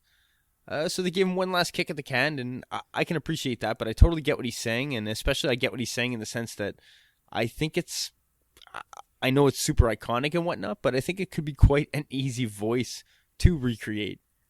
So there's no reason not to do that moving forward, but I get why they did it this time around anyhow. So I don't think it's that unpopular of an opinion, but I think that's the last time we hear James Earl Jones on the big screen as Vader. If he returns to Rebels Season 4, I think that will be the final time we hear James Earl Jones, period, as Darth Vader. I think as long as he's alive and he's willing to do it, I think he gets the role. I think it's fair. I mean, Rob's point is well taken, and I agree with it, but I think it's fair that as long as James Earl Jones wants to do it, I think you kind of have to let him do it, don't you? Yeah. I mean, yeah, especially if he's just going to deliver a couple lines in Rebels. You know, he's not going to have tons of dialogue, is he? No, I suppose not. No. They can computer up the voice pretty well too, right? yeah, exactly. Because I didn't, like, it wasn't until, like Rob said, Rogue One, that I was like, oh, I mean, yeah, the sound is kind of there, but you could tell that the diction, the delivery is he's aged. I mean, this is what happens when you age, right? Your ability to speak just kind of drops. Yep. But I think, but in Rebels Season 2, I didn't really pick up on it there. So anyway, let's go around the table. Corey, something that you believe about Star Wars that you think everybody else doesn't believe. Did we lose Corey? Oh, perhaps. No, maybe we did. All right, James, you're up. All right, I got three. I thought of three. One comes from a very recent movie, and it's no secret. I don't like that Darth Vader scene that everybody loves. I think it makes him look weak, where everybody thinks it makes him look badass. I liked Ewoks a lot. I just always liked them ever since I was a kid, and I liked Endor, and I liked the speeder bikes, and I just liked everything about those scenes. And Episode 1 was my favorite of the prequel movies. There's a couple hot takes in there, for sure. Steve, something a controversial belief about Star Wars. Couldn't really think of anything too of recent conversations. I think definitely my stance on the gray Force user. Much to James's dismay, I don't mind kind of changing the Jedi. I think a lot of that has to do with me being new to the franchise, newish. But yeah, I very much love the idea of the gray Force user, and I think that's just what I enjoy as far as storytelling. I like the moral ambiguity. Those characters that you're not sure if you should root for them, but you kind of go along with it. Yeah. So. Do we have Corey back? Yeah, I'm back. I'm listening. All right, so is that beer number 4? I'm at 5, man. Whoa. Whoa, dude. Party. Hang on. Okay, so you're going to have a booze-fueled take here. Something you believe about Star Wars that you think nobody else believes. I could choose some low-hanging fruit here and say, Jar Jar this, prequel bash that, special editions, yada, yada, yada. So, no, I'm not going to go there. I like what Steven just said in the sense that I'm very on board with I like the direction they're taking with the Force. Anyhow, I don't want to use the word gray Jedi, but I do like the sense that I think the Jedi there's more to being a Jedi than just what we knew in their very one-dimensional approach to using the Force. I think there's more to being a good Jedi than to cutting yourself off from so many other facets of life. Come on, man, But, say something controversial. Yeah, my big one. I got something for you here. Trust me, I'm gonna rant in a second. Uh-oh.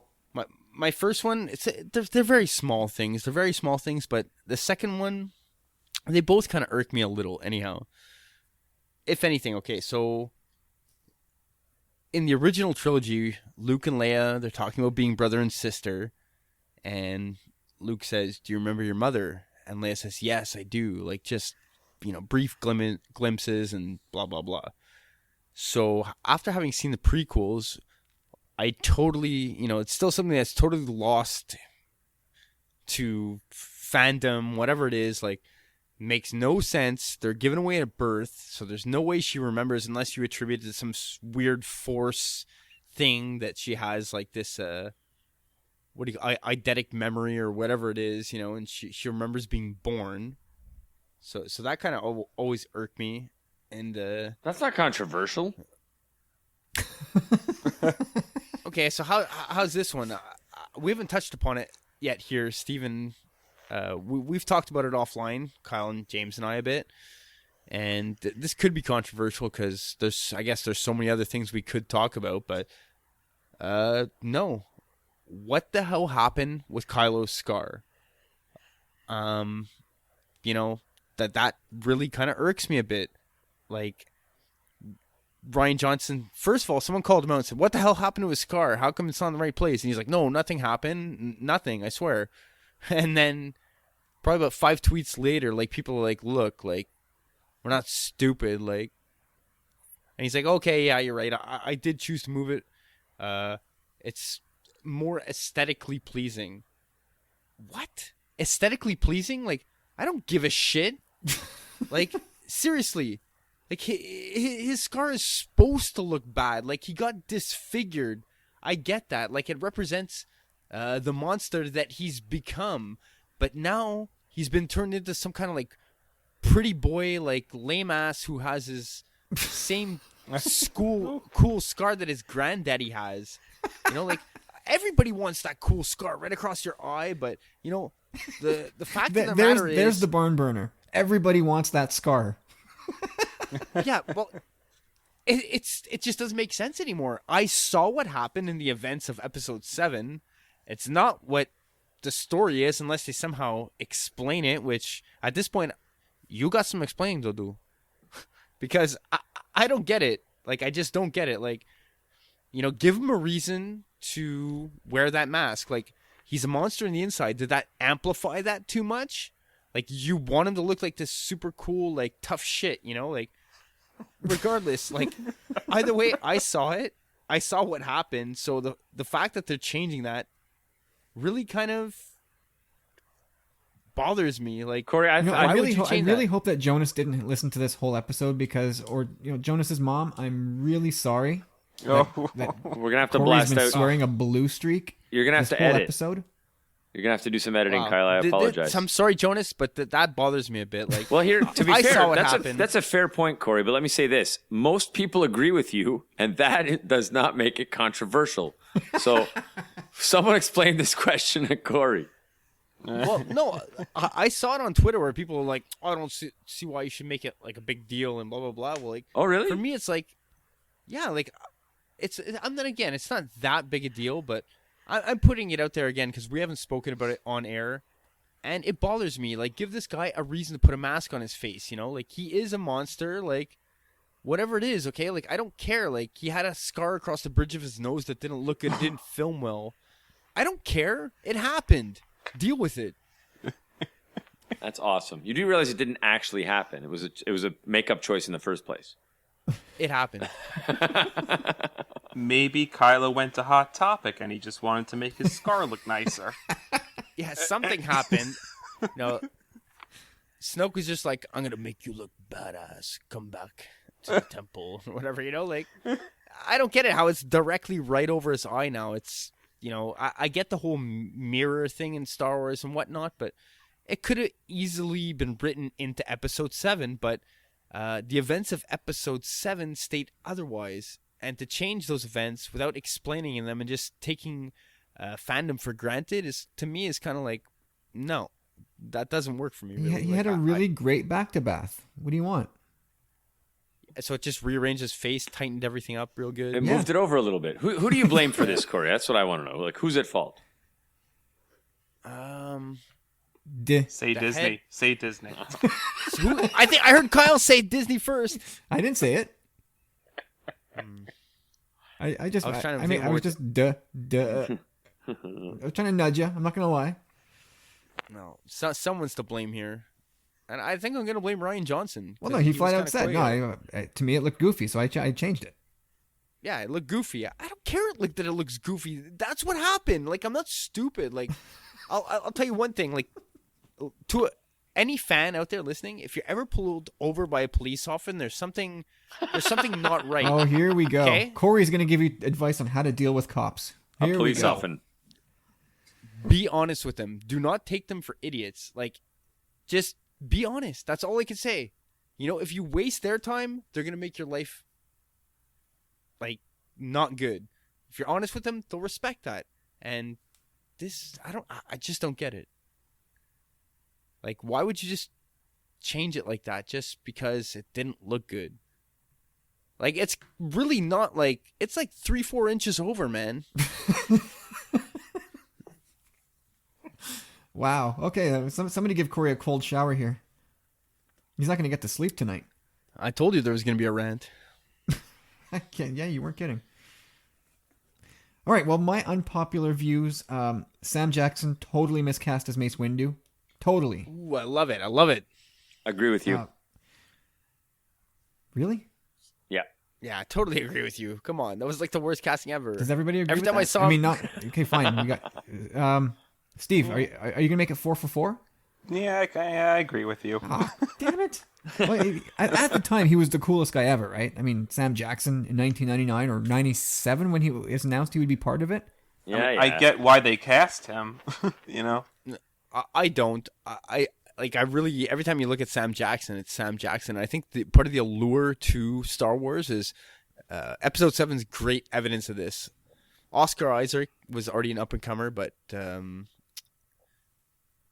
Finn and Rey, anyhow, they were just like right out of left field, like, and the same thing with the original trilogy too. Like, Carrie Fisher was an up-and-comer, but Mark Hamill and Harrison Ford were kind of out of left field as well. And I love that about Star Wars, that they're able to bring these new people that were not already associated with other franchises, and you're not invested in other ways, No, but Peter Cushing and Alec Guinness were the two big draws there.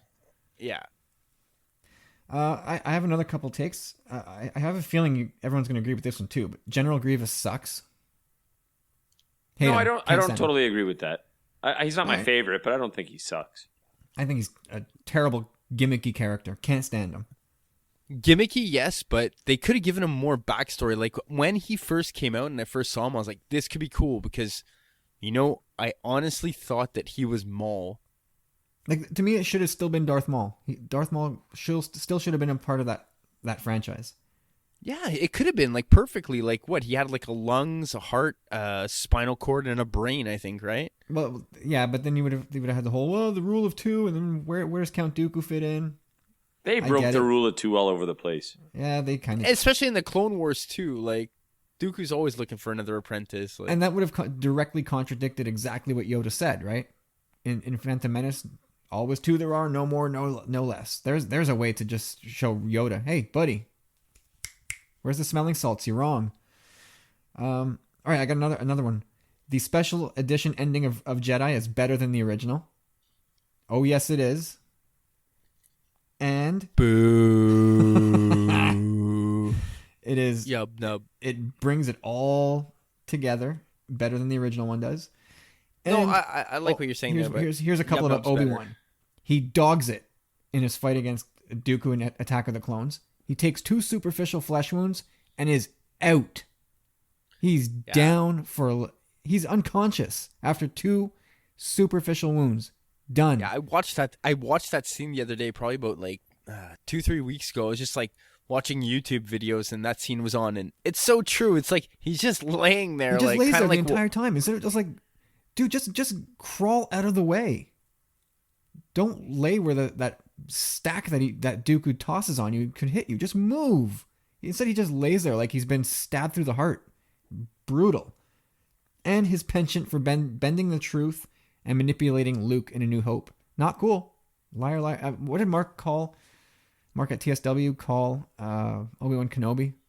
It's going to drive me nuts. I can't think of it now. Liar, liar, pants on fire. Oh, it's something like that. Oh, God.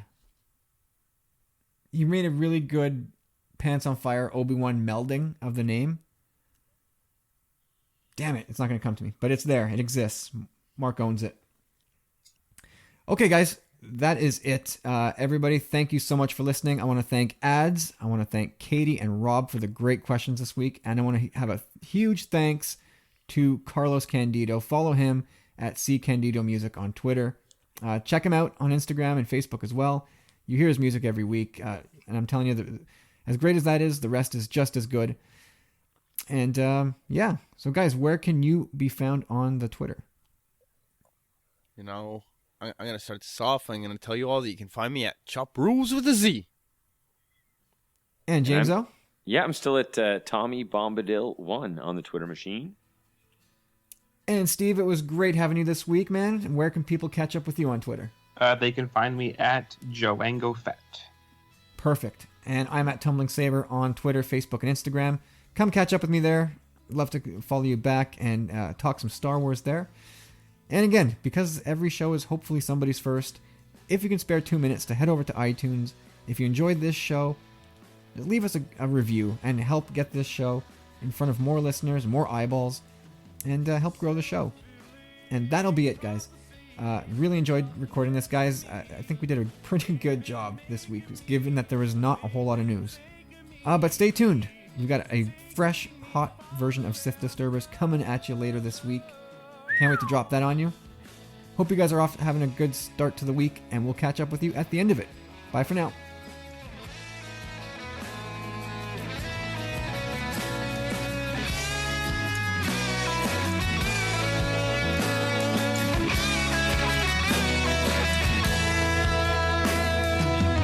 Self-redeeming qualities have they hindered me?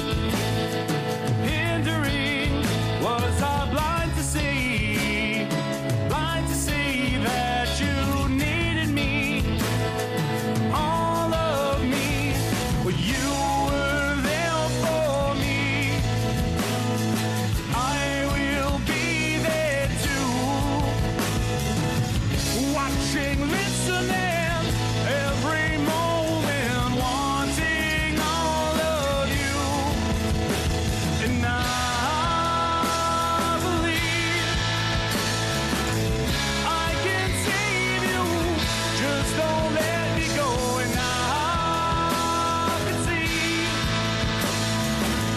I'll be waiting, always waiting. Just don't let me go. Just don't let me go.